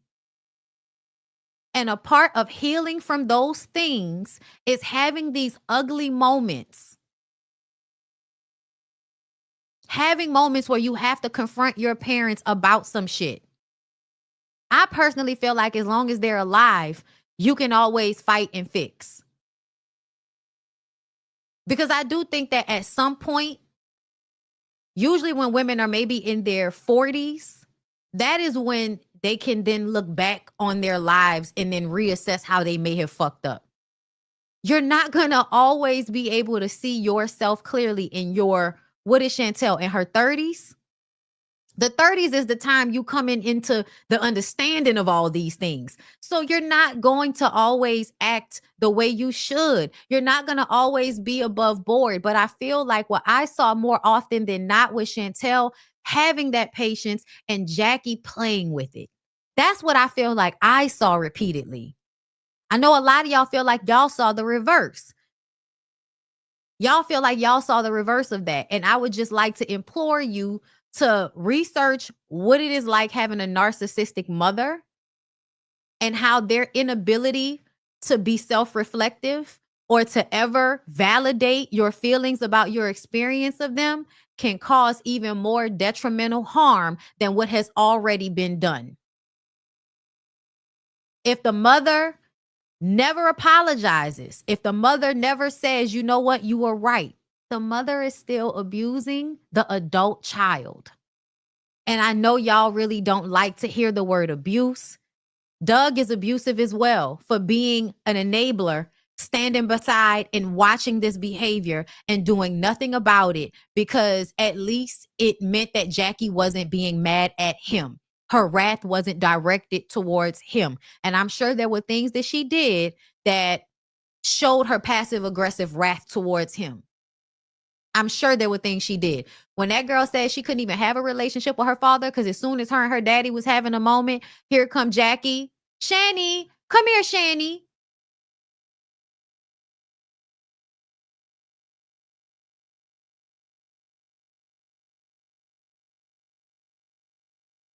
What do you mean they did that before the show? Like, do you think that having one conversation, like this is clips of them doing it on the show? Like what we're watching right here on my screen, this is decades. And so what I'm saying is a lot of y'all like to tell other people, you need to hurry up and heal from that shit. And I want to tell y'all that's lacking in empathy, and you don't have the right to tell somebody some shit like that about something like this, which is their relationship with their mom. She's become her mom. I feel like, I don't know if you can necessarily say that just yet. I feel like we would have to see what Shani's children's experience of her is before we can fully assess that she's exactly like her mom. Because what I'm talking about is a power imbalance between a parent and a child and how that affects the way the child becomes an adult. Y'all are still trying to put them on equal footing, but in Shani's mind and in Shani's body, her and her mom are not on equal footing because she can't reach her mom.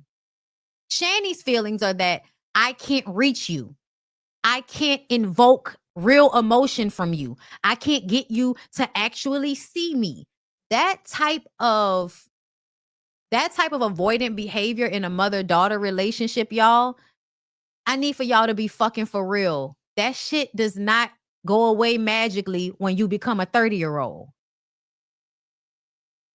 Right. That apology is never going to come. So Chantel is going to have to get to a point where she's okay with it. This is a journey. And just because you see it on TV does not mean it needs to hurry up and happen for y'all comfortability, because y'all are so uncomfortable with people popping back at their parents. Y'all are so uncomfortable with people not bowing down and showing this very like submissive, loyal energy to parents. And I get that. But a lot of us are not in that space anymore. And we don't have to be. We don't have to be. I'm sorry, y'all. I'm so sorry. A lot of y'all's commentary and your response to even me while we're discussing this is dismissive. It's given you haven't really done any real research about any of this. And you're just speaking from the emotion of, but that's your parents, but that's your parents, but that's your parents. She already apologized. But okay, child. See, Kay, even the way like you talking to me in that, you don't have to like, okay, like you don't have to okay child me. Like I'm being very like emotionally honest right here. I'm not being sarcastic or anything. Chantel may be a manipulator. Chantel is not manipulating her mother. You can apologize for something and not change your behavior. So your apology then becomes bullshit because your behavior isn't changing. And to me, the way Jackie responds, the way Jackie behaves shows me that you may have apologized and then tried to ostracize them to make them pay for the fact that they tried to hold you accountable. That's why there wasn't much of a relationship between Chantel and her mother before they started taping.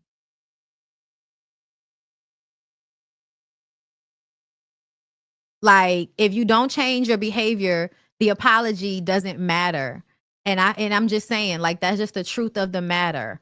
When you hear this woman say that with all of the money that she had, all she thought she needed to provide was the basics. She didn't have to provide emotional stability for children. She didn't have to give them emotional support. She didn't have to be caring and soft and care about how they felt about things, y'all, that's terrible parenting. That's terrible parenting. Most of what you have to do as a parent is emotionally fortify your children so that when they do become adults, they can emotionally regulate themselves. And so just as we can all agree that Chantel has anger issues and Chantel is sometimes completely out of control of herself, that's a direct reflection of how she was not taught to emotionally regulate. She was not taught how to emotionally soothe herself. She wasn't. And so once we understand that the reason why someone is not showing up the way you think that they should, that the person they're upset with is literally the person that they're supposed to be upset with. This would be a different conversation if Chantel was like pushing this anger towards everybody else. But I see more often that Chantel pushes this energy towards Jackie and the people that uphold Jackie.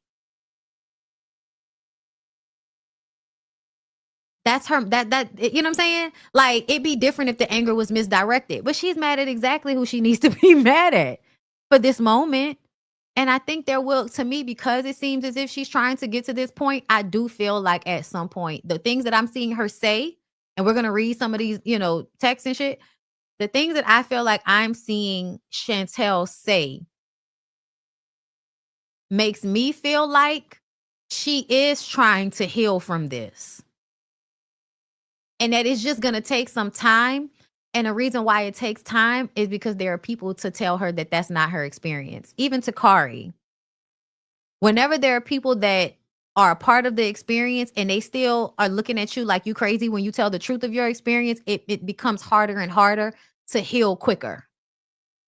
Like, the reason why I was able to heal, I feel like, quicker was because my mom actually said, I'm sorry. I really did the best that I could. And when I look back where I wish she would have done more, I can recognize that, but I can also still see how much she did that was good, how much she did try. I can see that.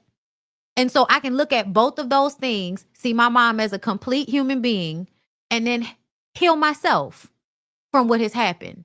But if my mom were to continuously handle me as if I did not matter to her, it probably would be way harder for me to stop being angry.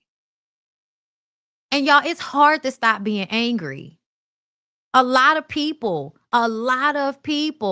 deal with this emotional shit from their parents to where they're trying to heal from whatever happened. And it's not that easy. It does not happen so quickly because y'all have these conversations from time to time.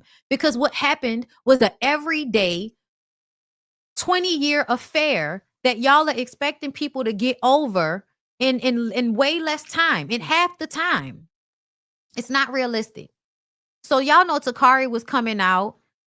First, I didn't ever play the sound on this, but if y'all want to talk about somebody being the product of Jackie's abuse, Takari. Because, girl, what the fuck is this?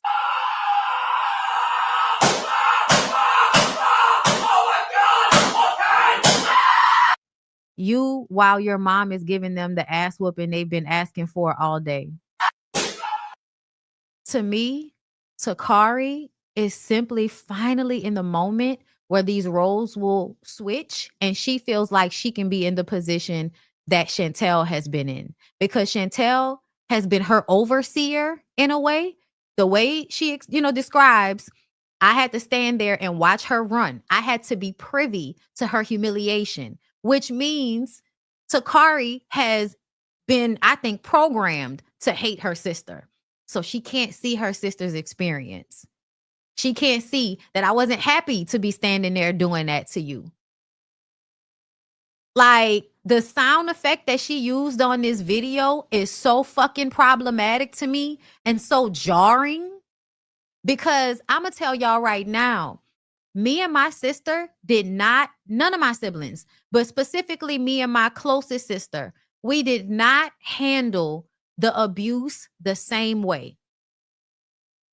We didn't. We didn't handle the abuse the same way. I wanted everybody to be happy. That's why I'm an entertainer and all of that. Because I wanted everybody to just be happy. I wanted to do everything. I wanted to do everything right so that everybody would be happy. By the time I came along, which was 9 years later, my sister has dealt with 2 abusive men with my mom. Her dad and now mine. She's pissed. So the way I want to try to do everything they told me to do, she wants to rebel against everything they're telling her to do. We had 2 different responses to the same type of abuse. I would never be happy about somebody causing my sister pain. I would never be happy about somebody causing any of my siblings pain. But specifically that sister. Specifically, I could cry right now thinking about some of the things that my sister has been through. And she wasn't always making the best decisions. I don't give a fuck. That didn't make nothing that anybody ever did to my sister right. And so for her to sit up here and have this response, there's no way that you've healed the way you should have. There's no way that you're on the right side of this, Takari. You're simply being just as immature as the little girl version of you that felt like Chantel was getting a better version of your mother than you.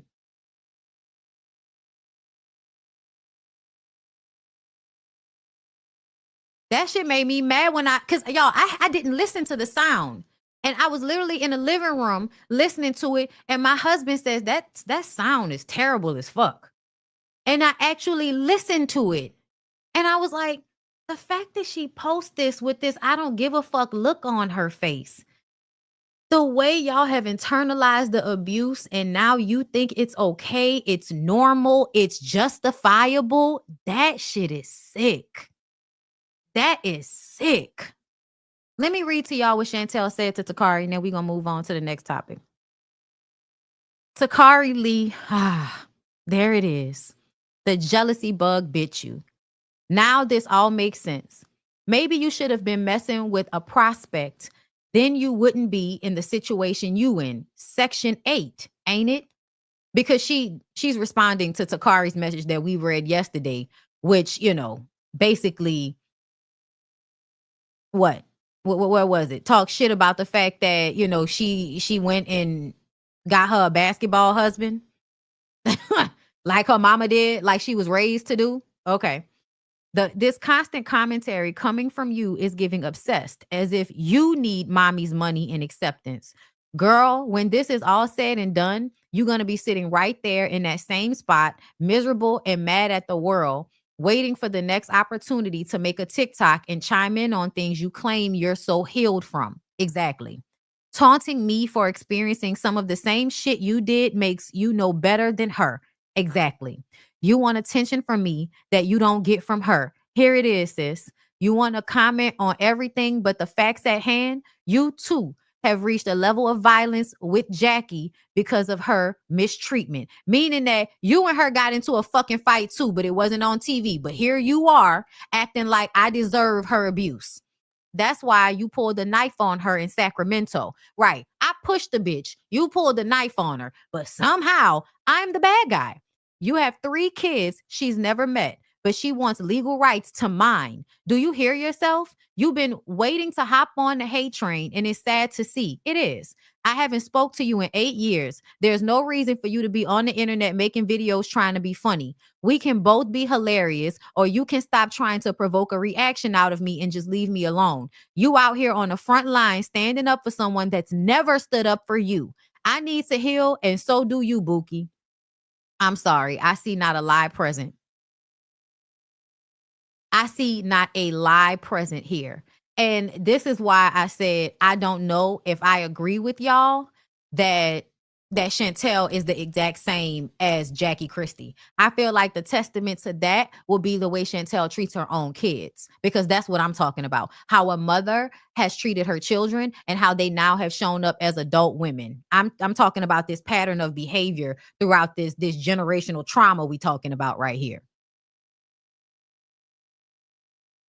So if Chantel is a bad mom and we find out, then we'll be having a conversation where I'm like, she's exactly like her mom. But the way she just broke this shit down sounds like, to me, Chantel very much understands what's happening and her emotions just haven't caught up to the intellect yet. But if she's seeking it, it will. It will, because there was a time period where I still just was, and I knew it. I would be like, listen, I understand.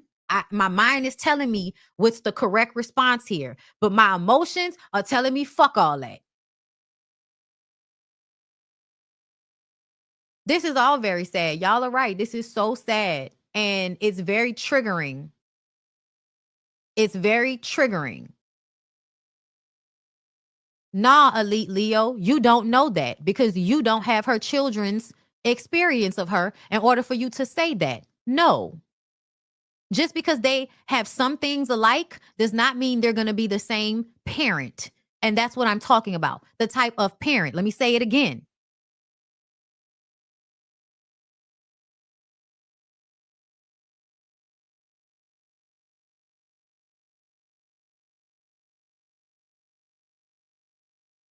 I'm not making excuses for anybody, but the way y'all hit me with that dismissive shit when I say something y'all don't like, that's low-key annoying to me.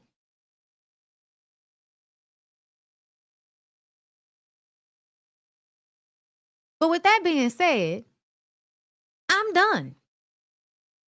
I'm done talking about this. And now it's time to switch over to TikTok so we could talk about Princeella. Because I saw people have been talking about Princeella ever since she did Jubilee and ate Candace Owens' ass up. And if y'all know me, y'all know I have absolutely given y'all my commentary on Princeella ever since the B. Taylor situation came out, because I was a huge supporter. I was a huge supporter of Princeella. I was a part of her high-powered tier and all of that. I loved her interview with was it Jane Elliott or Jane Elliott? Child, y'all know that old white lady that say jarring shit to white people to make y'all think she care about black people? Child, Princeella ate her up in that interview. I remember watching her interview with Charleston White. I actually broke the shit down even then and said how I wish that she had held her composure a little bit more, like the way she did with Candace Owens. I saw the elevation between those two debates. And yes, you're not going to get the same type of debate between those two ignorant people. Okay. I'm talking about between y'all know what I'm saying. Okay. Between the Charleston White interview and the interview with Candace Owens, I do feel like there has been like an obvious elevation of her being able to sustain her calm, and which is like her center. Whenever she's in her calm in that way, that is the best version of Princeella. But when Princeella starts to get into her cringy, creepy, thing, that's when I be like, all right, time to go, everybody. You know what I'm saying? I be like, it's time to go, girl, because I can see both sides. No, you didn't miss Victoria Monet. I'm gonna get to that. You didn't miss it. But yeah, I I have been giving Princeella both positive and negative commentary since the B. Taylor situation happened. Okay. So let's get into the new uproar on TikTok, because she got pushed back out there with the Jubilee situation. So now she has a new crowd. And then the thing that happened with the white girl. Okay. Like, that fake ass shit. Y'all know there are so many low-key racist white people that love to act as if they're so liberal. And it's really because I feel like there are people that like to be contrarian. There are those of y'all that like to troll and upset people. And I do feel like you just find a way to do that in a way that's beneficial. And for women specifically, it is better for you to have a crowd of women supporting you than men. because men will always turn on you. Men will always make shit sexual or physical in a space where that is not what you were, you know what I mean? Like the way they make things that aren't thirst traps because they don't know how to compliment you without it being sexual. Like they will always turn on you. Gain a little bit of weight. Don't wear makeup. Something. They will always turn on you. Okay. Women are more often than not going to be a more valuable crowd to have as a streamer, especially when you're a woman. Okay. Women will ride hard for you. They will stay with you. Okay. I talked about Laverne Cox yesterday, so y'all can check out that live. But here is another content creator. I'm Shanti2233. I really enjoy her content. She's one of the people I follow over there on TikTok. So this is the video that made me go and look it up. The queen maker having a 24-year-old girlfriend. The girlfriend says she's 24 and she called herself the girlfriend. So that self-admittedly, her girlfriend at 24 years of age is so odd. I don't know what the argument is really about with the lady, the villain, the flawed villain or whatever, and Princeella. I don't think I agree with either one of them, but what I am going to say confidently is that is predatory behavior, and Princeella has made numerous videos talking about how men are predatory and they date women that are younger just because they are easier to manipulate because of their frontal lobe not being fully developed. That was one of the talking points that I actually did agree with. Finding out that she is dating someone or is housing someone, apparently is some type of asexual relationship, it doesn't even matter. That is so weird. And I don't think that the predatory behavior in the LGBTQ plus community is talked about enough within women. Hear me out. Within women specifically. Like, I got stories for days. It's something that should be said to the fact that she has that 24-year-old young lady in her home and she's damn near 40. There's no excuse for that. Like, what the hell do y'all even have in common? What the hell do y'all even talk about at night? You are literally making that young lady into the woman that you desire her to be, under the guise of mentorship and guidance, may I add. And there's no excuse for that. That's predatory behavior. It's strange behavior.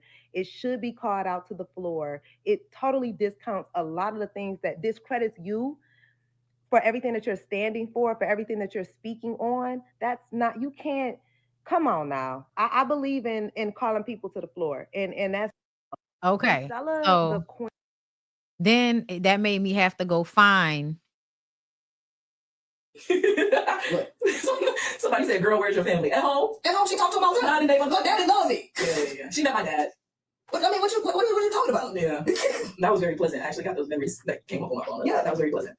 Girl, I'm 24 years old. I'm a grown independent woman. I don't live with my parents anymore. I'm trying to figure out why you think she in so much danger. And look, a motherfucker that's trying to do something, they will isolate you from your family.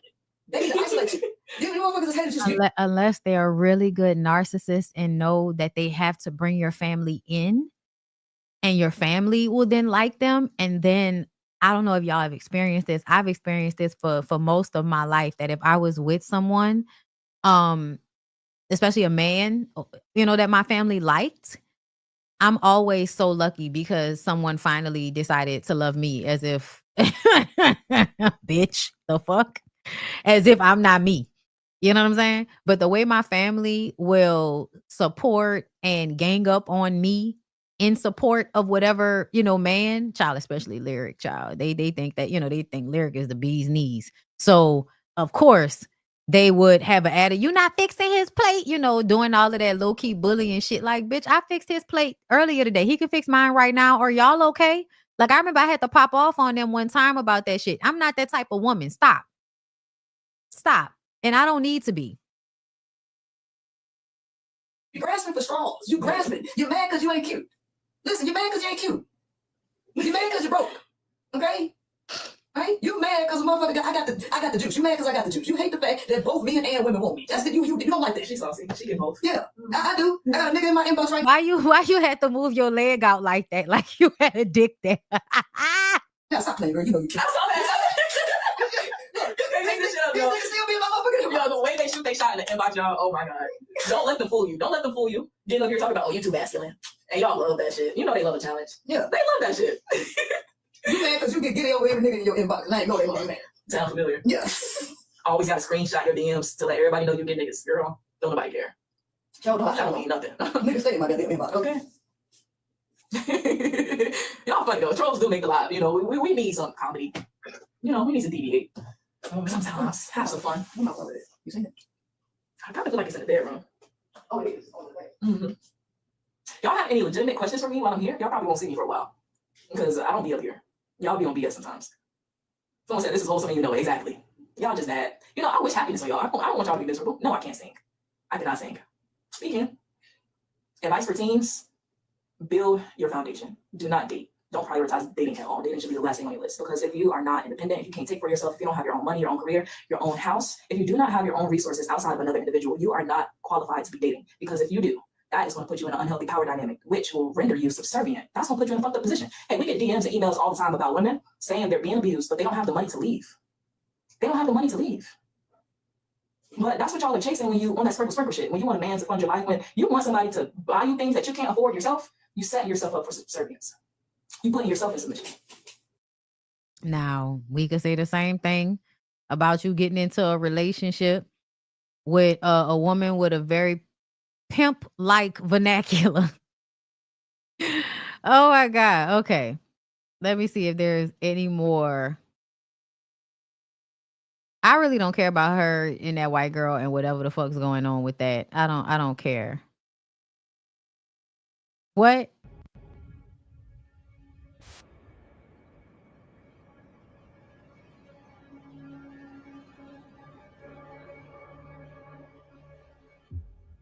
Okay. Okay. And now, so I teach women the game through. Oh, not y'all AI in her voice. But y'all still believe that men and she gonna go. Yeah. Oh yeah. Oh yeah. She's. Okay, yeah, nah, that's not it. Cause it's like that's weird. Like, why y'all doing that? Let me see. 1 + 1 equals 2. Hold on. 1 + 1 is gonna get you 2. If you take a 1 and you add another 1, Y'all so fucking stupid. Oh my God. Nah, she do be pimping the fuck out y'all. Cringe as fuck. You want to know the reason why Candace disagreed with facts? Understand that denotation, a denotative definition of a word is the actual factual meaning of the word. Child, she be in her teacher bag. Like the way she performs, it is very, very interesting to me. Let me see what. Sorry, I'm eating my lunch, but let me turn this music down. Hold on. Okay, so Princeella still has yet to answer my question. I asked her like twice, where was her compassion when she was talking about Sandra Bland and laughing at her being killed and blaming her for her death? She still hasn't answered that. I missed that. I find it hilarious how she chose to screenshot that specific comment that I made and post it on her fucking community tab, as if she didn't see everything else that I said. I don't have to fucking have compassion for incels, okay? I said what I said. You're a grifter. I see right through you. I called you out months ago. And the only thing that you could really say back to me was that I had a big ego and that I'm a victim. Bitch, I don't see myself as a fucking victim, but I see through you, okay? And I know what you're doing on your channel. You think Black women are stupid. You constantly insult our intelligence and you think that we're not gonna fucking call you out about it. Whoa. All right. So let's see. You can stop me if you don't want to touch on it, but you know, it's on YouTube. So oh yeah, no, I know you was gonna ask. Yeah, you know, we have was it Baylor TV? Or it's B Taylor. Are you okay, nigga? You can stop me if you don't want to touch on it, but you know, it's on YouTube. So oh yeah, no, I know you was gonna ask. Yeah, you know, we have was it Baylor TV? Or you ain't gotta say her name, but you messed it up and good. You messed it up. Yeah. Quote unquote your ex. Yeah. You know, she threw shots at you. Yeah. You know what I'm saying? She basically said you groomed her into a relationship, which is the wildest shit I've ever heard. How do you groom somebody into a relationship? But anyway, and she basically threw. I'm gonna tell you how you groom somebody into a relationship. You make it seem as if the premise of the relationship is for them to be like a, you know, in sponsorship of some sort. Like they are supposed to be in your tutelage. You're gonna help them, like Shaquille O'Neal did with Angel. Okay, Angel Reese. That type of dynamic where I'm gonna be somebody that you're supposed to have in like a parental figure type of situation, but then I'm going to prey on you sexually, or whenever you have a relationship with somebody and you claim to want to be their friend, but really you're trying to fuck them and they don't know that you're just trying to fuck them. Yeah, that can be considered as grooming. And you can be grown and be groomed. You absolutely can, because someone is actively manipulating you and you don't know that they're actively manipulating you. That's how grooming can happen when you're an adult. Just a lot of different accusations at you. You know what I'm saying? Basically saying you're a fraud, you know, and things like that. So what do you have to say? It hurts. So here's the thing. See, she didn't like the fact that I'm not as emotional as her. Her whole goal was to try to hurt me how she could. So she was the type of person that I just could not mentally handle. I couldn't mentally withstand the stuff that she was putting me through. So I actually broke up with her in January, right? And so we had been broken up for 4 months, but I'm the type of person that's like, we can remain friends. We don't have to be together. It don't have to be no beef, because I ain't never done nothing to you. I ain't never done nothing but try. And see, I'm still bothered by this wig hat combo. And this is what I say, you ain't figured out your shit just yet. Okay. When she wear natural hair stuff, yes. When she be plopping on these motherfucking wigs, because it is not her ministry, my God, today. To me, whenever you see yourself looking like this, you see that there's no scalp. You see that it look like, you just done dragged it behind and it's not really connected to nothing. And then you put the hat on. Like, when you see yourself and you decide that you still want to go and do your interview like this, to me, that shows a disconnect in your perception and how people are perceiving you. Right? To me, it's given there's a level of delusionalness that has to be happening. Right? I'm gonna let her finish. Try to be a good friend to you. Right. But she was putting me through a lot of hell. She would even tell me that she would see demon faces. Like, she was really going through some mental stuff, right? And she was really causing me a lot of pain. And like, I was physically hurting me. I couldn't deal with her. And so I broke up with her in January. She sounds like when she be talking about how men can't handle certain things, women, you talking to him and he can't handle it, he get all upset. That's what the fuck she sounds like. And fast forward 4 months later, she thought it was a game, that I would not move on. Well, she found out that I moved on with someone else after 4 months. 4 months after we broke up, I finally moved on. And I'm still with my current girlfriend that I moved on with. When she found out that I actually moved on, she calls me while I'm on live screaming. And I mean, she's screaming at the top of her lungs. Why would you tell them that you moved on? Why would you tell them? Because you know why? Because she was a struggling content creator. And so she had a breakup with her baby daddy. Now, so she got 2 different baby daddies and she ain't with neither one of them, right?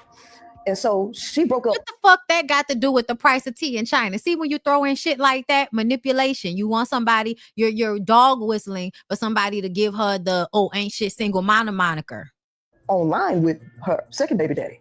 So that wasn't a red flag for you? Huh? No. Why they put in a picture where it looked like they was naked? No, this is what she's doing, because it's right. So before you, right? That when somebody says so, that you knew this shit beforehand and you still got with her? Okay. Because she broke up online, she tells me this. She sent it to me in a text message. I don't want to look like a fool. I already broke up and had a terrible breakup online. I don't want to look like a fool. So what she was trying to do is make me look bad, right? By trying to make it seem like because she didn't want to now have 2 baby daddies and then be broken up with a woman. She didn't want the public to see that a woman had broke up with her. So what she was trying to do is beat somebody to the punch. And I'm like, I left you alone. I didn't say, look, I even sent her to her job. I sent her like a bouquet of fruit to say that we don't have to be enemies or nothing. We can be friends. Man, they flipped that to be negative. She's narcissistic and gaslighting. Why would you send her fruit to her job? And so she told me one time, like when I had broke up with her, I had broke up with her one time before. And then I messed around and we had got back together. But during this little period of time where I had broke up with her, I was on live and doing things, and she gonna tell me, I felt some kind of way because I'm over here hurting and I'm over here crying and you just online smiling like ain't nothing wrong with you. So she didn't like the fact that she couldn't get to me emotionally. Mm-hmm. So her B. Taylor being one of them gimme girls, I'm so used to getting attention because I'm pretty and you're not responding to me like I think you're supposed. I could believe that. I could absolutely believe there is a childlike manipulation that B. Taylor has about her. So I critique them both when this shit originally happened. Okay.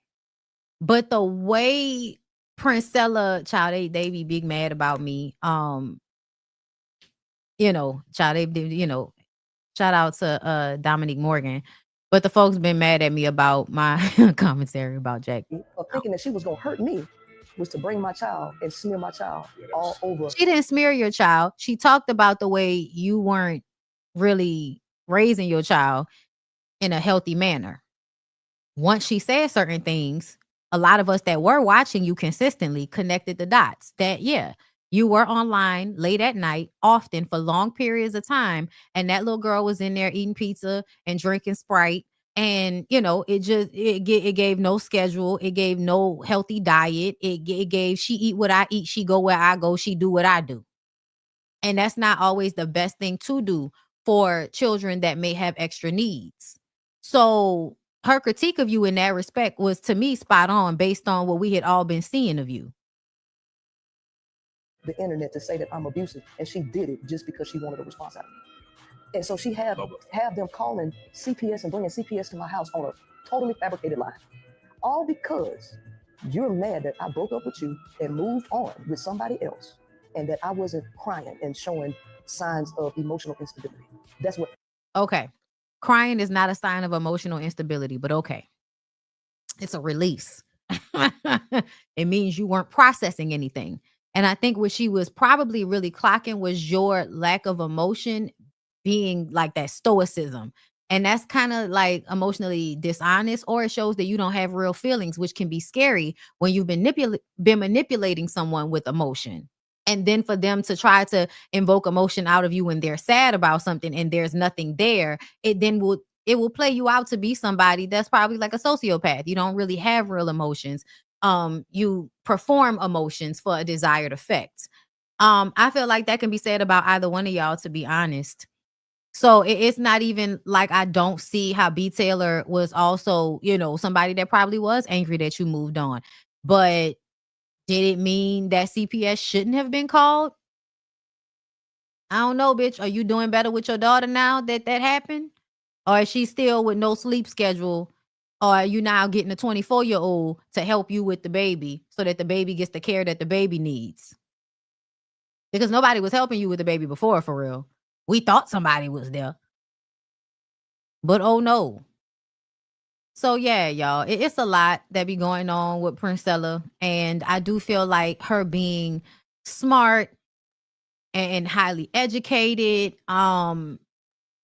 I feel like there's something to be said about that portion of her. But the cringy, emotionally, you know, vengeful, vindictive, you know, that portion of her, that manipulative, angry part of her, yeah, it definitely comes off not in a positive way. It definitely comes off not in a positive way. And it gives a lack of emotional regulation. Like if you're in situations with people you can't control, you spaz the fuck out. That usually means you are abusive. If you don't know how to handle situations without spazzing the fuck out. Sounds like to me, you either get angry or you emote nothing at all. That's what the girl was complaining about. Also, what she said that was very cringeworthy was you showing her porn when y'all was at a restaurant out of nowhere. Trying to gauge if she, you know, if you're going to eat coochie or not. I don't know. But I do feel like you being in a relationship with a 24-year-old is probably a sign that you with somebody that is, that's not going to require more of you. Because I think if you were to get with a grown woman whose mind wasn't lobotomized, and no disrespect to a lot of her followers, but y'all are looking for Jesus in woman form. Y'all are looking for someone to worship.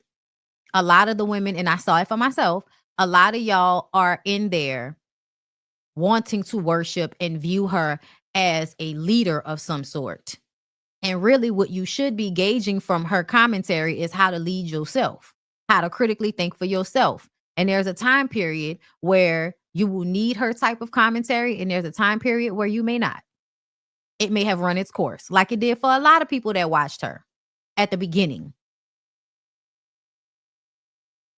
But I think it's important to pay attention to the cultivation of people that follow you And when people want to have this very cult-like response to you, like I know y'all feel like y'all need to tell me that y'all don't agree with everything I say. I need for y'all to know that I don't expect you to. I don't want you to. And that would be weird for me. It's fine for us to disagree about certain things. I'm not upset about it. Okay. Now, when it comes to things that I feel like are important, like abuse, and how y'all manage the emotions of yourselves and children and all of that type of shit, I feel very strongly about those things. So yeah, some of that shit we're not gonna agree, and I'm not gonna give a fuck. And there are some things I am willing to lose followers over because I feel so strongly about what's right in this situation and what's not right in the situation. So I'm fine with that. I don't need y'all to always agree with me. I do not want cult-like following. Like, I don't want people that are mindlessly following me. That's not what I want from anybody. That's not what I want from any of y'all. Okay? I just want you to hear me out. And the times that you disagree, at least hear me out. And respect me when doing so. That's all. But besides that, I ain't got no problems. I ain't got no issues. Okay? So let's move on from Princeella. But yeah, Princeella is a lot. Child, why my sister calling me? Did somebody tell her I was talking about her? I'm going to call you back. All right, y'all. Speaking of sisters. Don't with Tony Braxton. The Braxtons, the all-new season, coming this October to WeTV and All Black. Come on, y'all, let's not do this. Don't with Tony Braxton. The Braxtons, the all-new season. Listen, the Braxtons will be back in October. Girl, not Tony Braxton raising up. Okay? Like, I wasn't expecting that. She been hanging around Birdman too much. I also feel like Tony Braxton been holding in so much. I definitely feel like Tamar said, I'm not scared. Oh, yeah, no, I don't think she's scared. I think she is scared of being emotionally disregarded. I think she's always sought Tony's approval. I think that she doesn't like living in her shadow. It's a lot. Yeah, I could tell that Tamar is not a happy person. I can tell that Tamar is exhausting. I can say like Tamar does shit, but she's a perpetual victim. I feel like we've seen Tamar for over a decade now, just distribute a lot of behaviors that show us who she is. And I think I'm tired of people who have been showing us their ass for decades on the internet, on reality shows. Like, we've seen you for over a decade show your ass. It's not just reality TV shows producing you that way. It's not people just trying to make you look bad. It's a reflection of who you are on some level. I'm excited to see this season because I think Tony Braxton has been holding a lot in. Ashley said, I don't know what happened, but Tony was justified. Now, isn't that interesting? I think that's interesting that y'all feel like Tony Braxton would be justified in standing up over and kind of walking up on Tamar because of how y'all have repeatedly seen Tamar show up. I think that's interesting. I'm not going to say nothing. I'm going to leave y'all alone about it. Let's move on.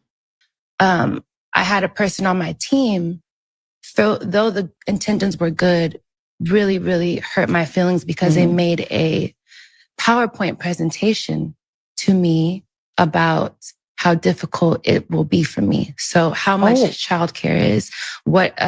Wait, this was somebody on your team? Yeah. Ooh. Yeah.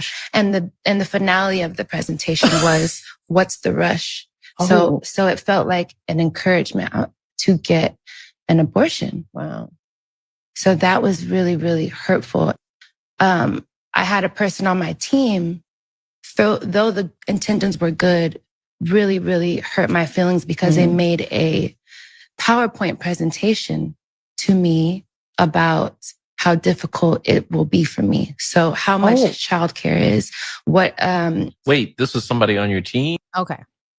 Y'all heard it. I just needed to play again from the beginning. I know a lot of people wanted to believe that this was bad, and they talked about it like Lauryn Hill, and I would like to tell y'all that Lauryn Hill went on to be in an abusive relationship, and I feel like probably caused her children a lot of trauma running behind niggas and then having more and more children and all of that type of shit. So I don't feel like y'all should be using Lauryn Hill as the example, because Lauryn Hill had a hard road. She had a hard road, and she had to bring babies with her along that road. I honestly feel like most of y'all don't take having children seriously enough. And I do feel like somebody that is responsible for your career should show you the pros and cons. And I understand that it being hurtful that someone would say you should consider whether this is really what you want right now. I'm sorry that you feel hurt by that, but I honestly feel like even if you choose to have the child, you need to know what your challenges are going to be. You need to know that it's going to be hard. And I think a lot of women, you do not factor in the reality of the situation when you decide to have your first kid. Most women, I'm sorry, even when you're married, even because nobody's telling you the truth about what it is to be a mother, because they want to keep flowering that shit and romanticizing it. So you never get the truth about what it really means to be a mother. And you make these decisions based on the fact that everybody's doing it, so you must be able to do it. And then when you actually do it and realize how hard it is, a different understanding comes into play.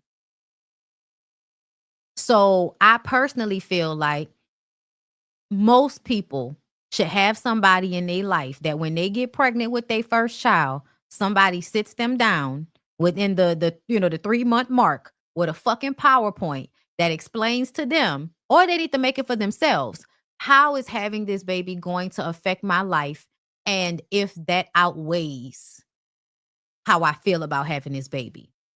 Because a lot of women will look at all the negatives and still decide to have that baby, and guess what?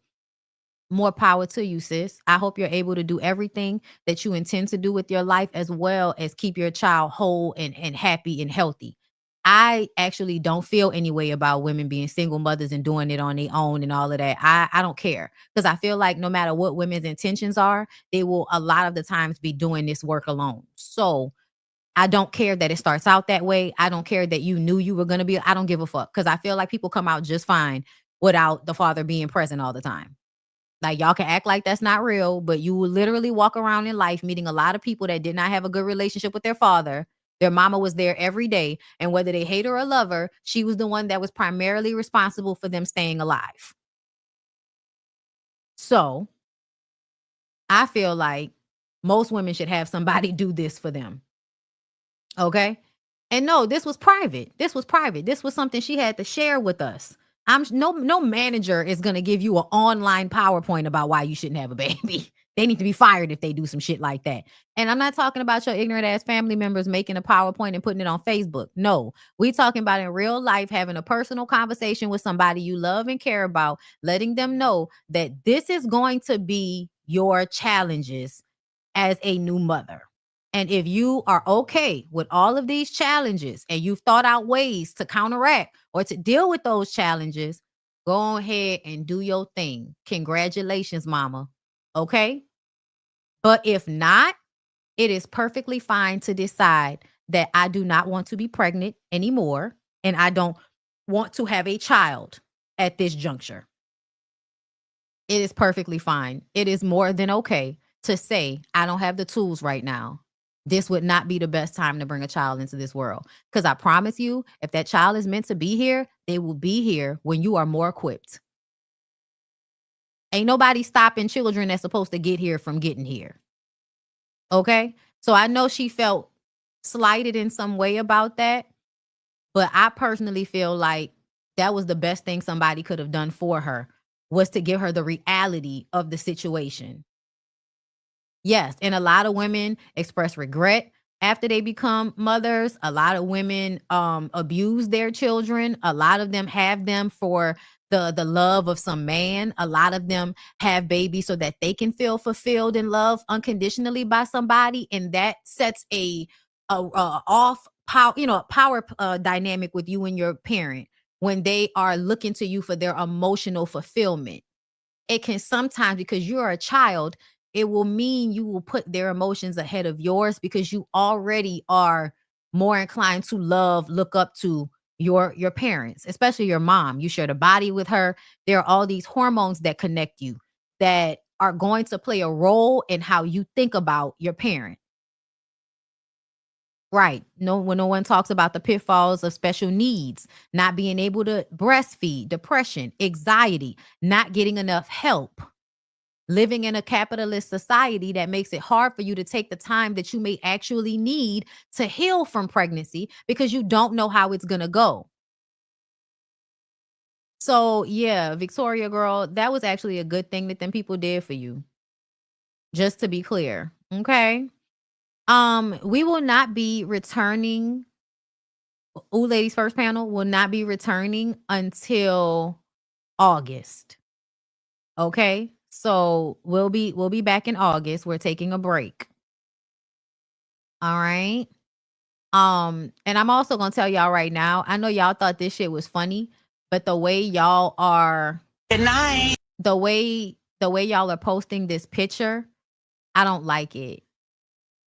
I don't like it. I just don't.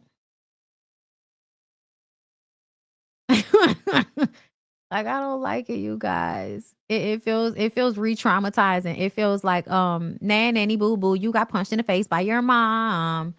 And I just kind of feel like, yeah, nobody should be like rejoicing that you got punched in the face by your mom.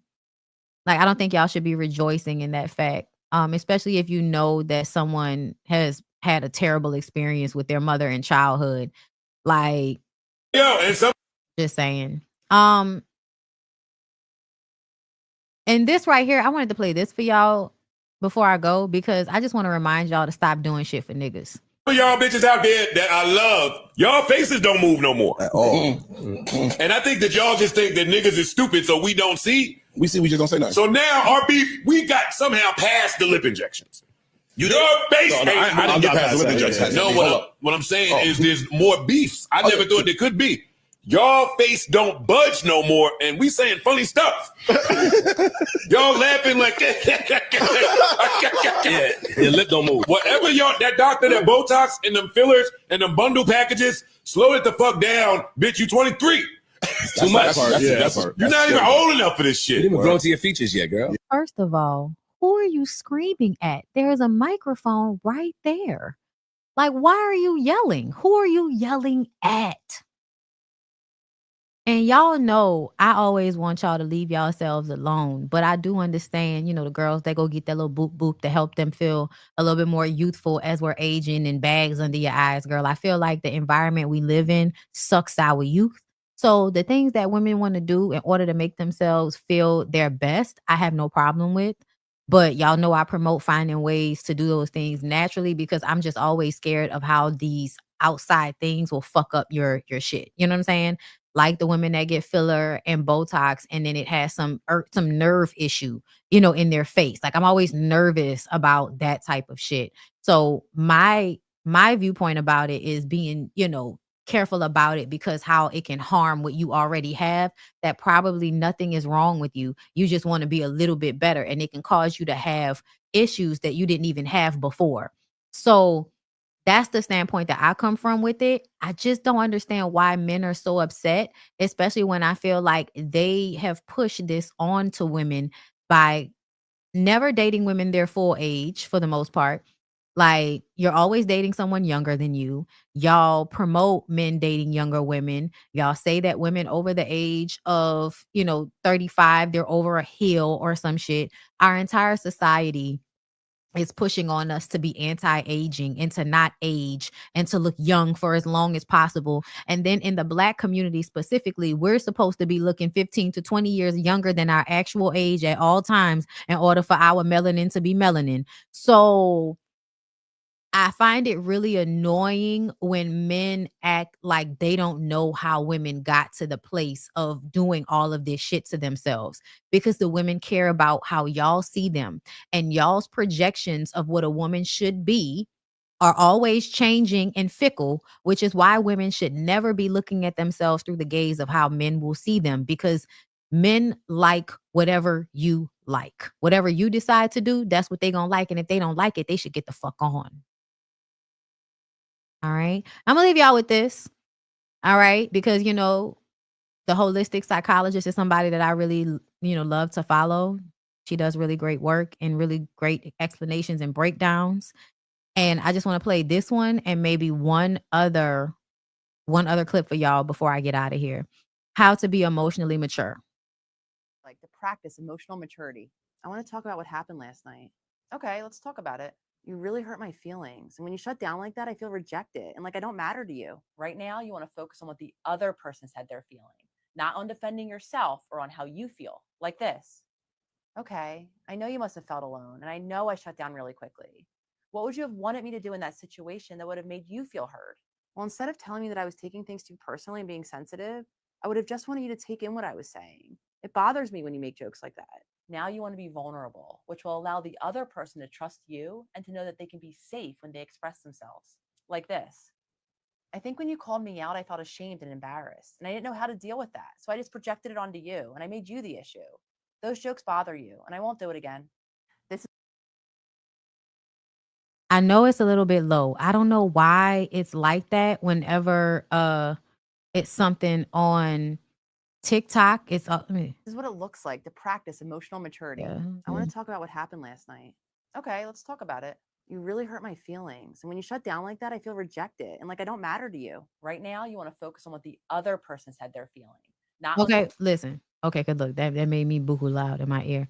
But y'all heard what she said though. I know it was low, but I hope that y'all heard what she said. She basically is explaining the way you should handle whenever somebody comes to you with an issue with emotional maturity. And the way to do that is to hear what they say and respond from a place of hearing what they said and not from trying to defend yourself from what they say. She also said to be emotionally vulnerable. And so when I'm talking about seeing the way that Jackie Christie was dealing with Chantel throughout the entire show, and how even in Chantel's anger, she is still being vulnerable and she's being honest about how Jackie hurts her, upsets her. Jackie's response is to feign as if none of this matters to her. In a mother-daughter relationship, that can be extremely triggering and painful, right? That's why it's important for her as a mother to be vulnerable emotionally when her daughter is coming to her, instead of having this avoidant runaway kind of response. And yes, this is hard, but this is where emotional intelligence and maturity comes into play. And play y'all this other one. Hold up. The best thing you can do to heal is to stop trying to parent your parents and stop trying to change them. You wish that you could just say something the right way and finally it'll click and they'll change the way they interact with you. You're hoping that they'll finally get your perspective. I guess, yeah. And how is that going? Because I think what's happening is you're emotionally exhausted and you're in a cycle where you're frustrated and so are they. True. Your inner child is just wanting their validation so much. And the truth is, you actually don't need their validation. Your parents are who they are, and they're not going to change. You can't parent your parents. And I think you'll feel a lot better when you release yourself from the job that you were never meant to fill. All right.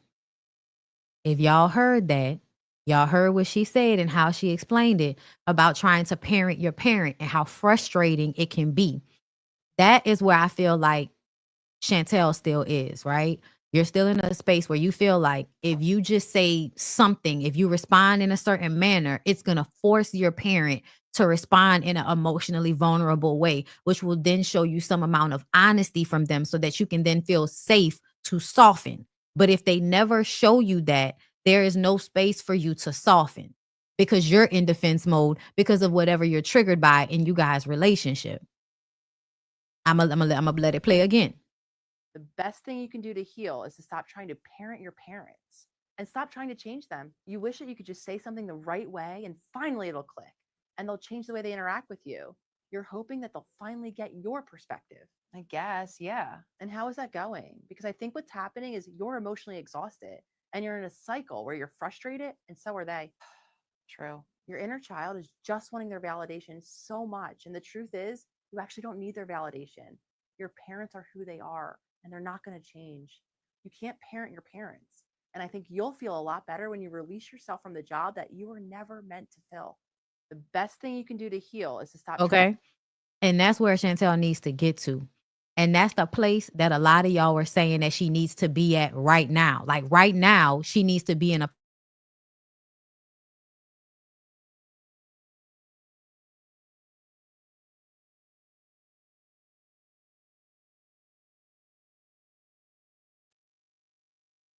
okay.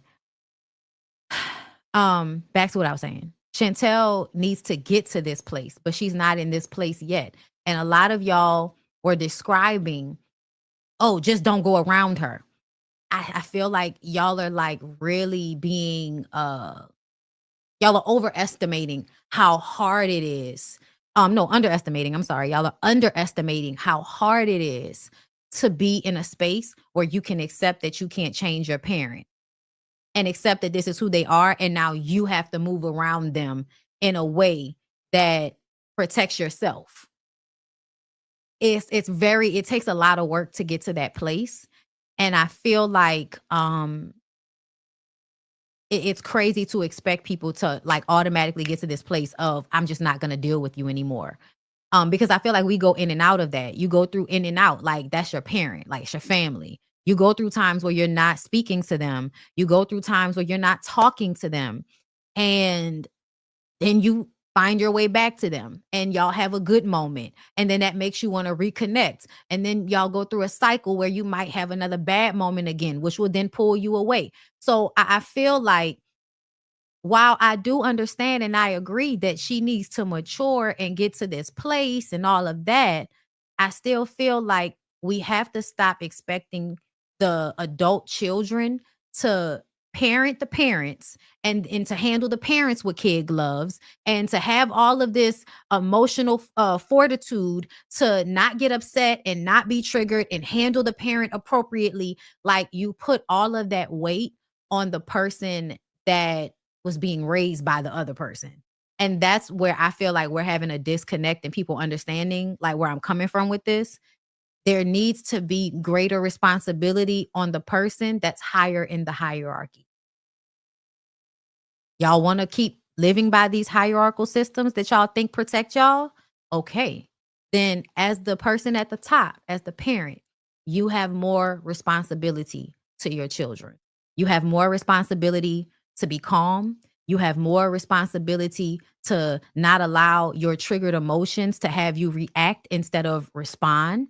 You have more responsibility to be emotionally honest and vulnerable. And yes, to some extent, you have to sit there and take your children expressing feelings that make you feel uncomfortable and make you feel bad about yourself. Yes, you have to be able to sit in that uncomfortable feeling, put your feelings to the side, let your children express themselves to you, and then digest what they say and respond to them in an emotionally honest way, not in a way that is meant to build back up your ego, which has been broken down by somebody telling you that you weren't the best parent to them. Because so many people feel like the sacrifices that they made while being a parent means that their children should be processing their sacrifices the way that they do.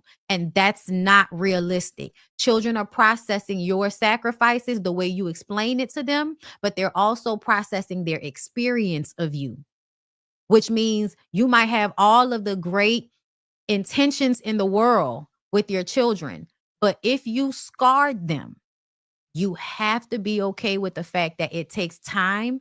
It takes a whole bunch of conversations. It takes time of actual change behavior in order for those relationships to heal. You can't just throw an apology out there in order to fix it and have them shut up about it. And most people apologize simply so that the person that is upset with them will stop being upset, not so that they can, actually be better to that person.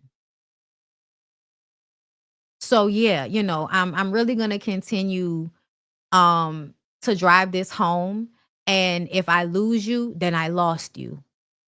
But I need for the people that can hear me and can understand where I'm coming from with this.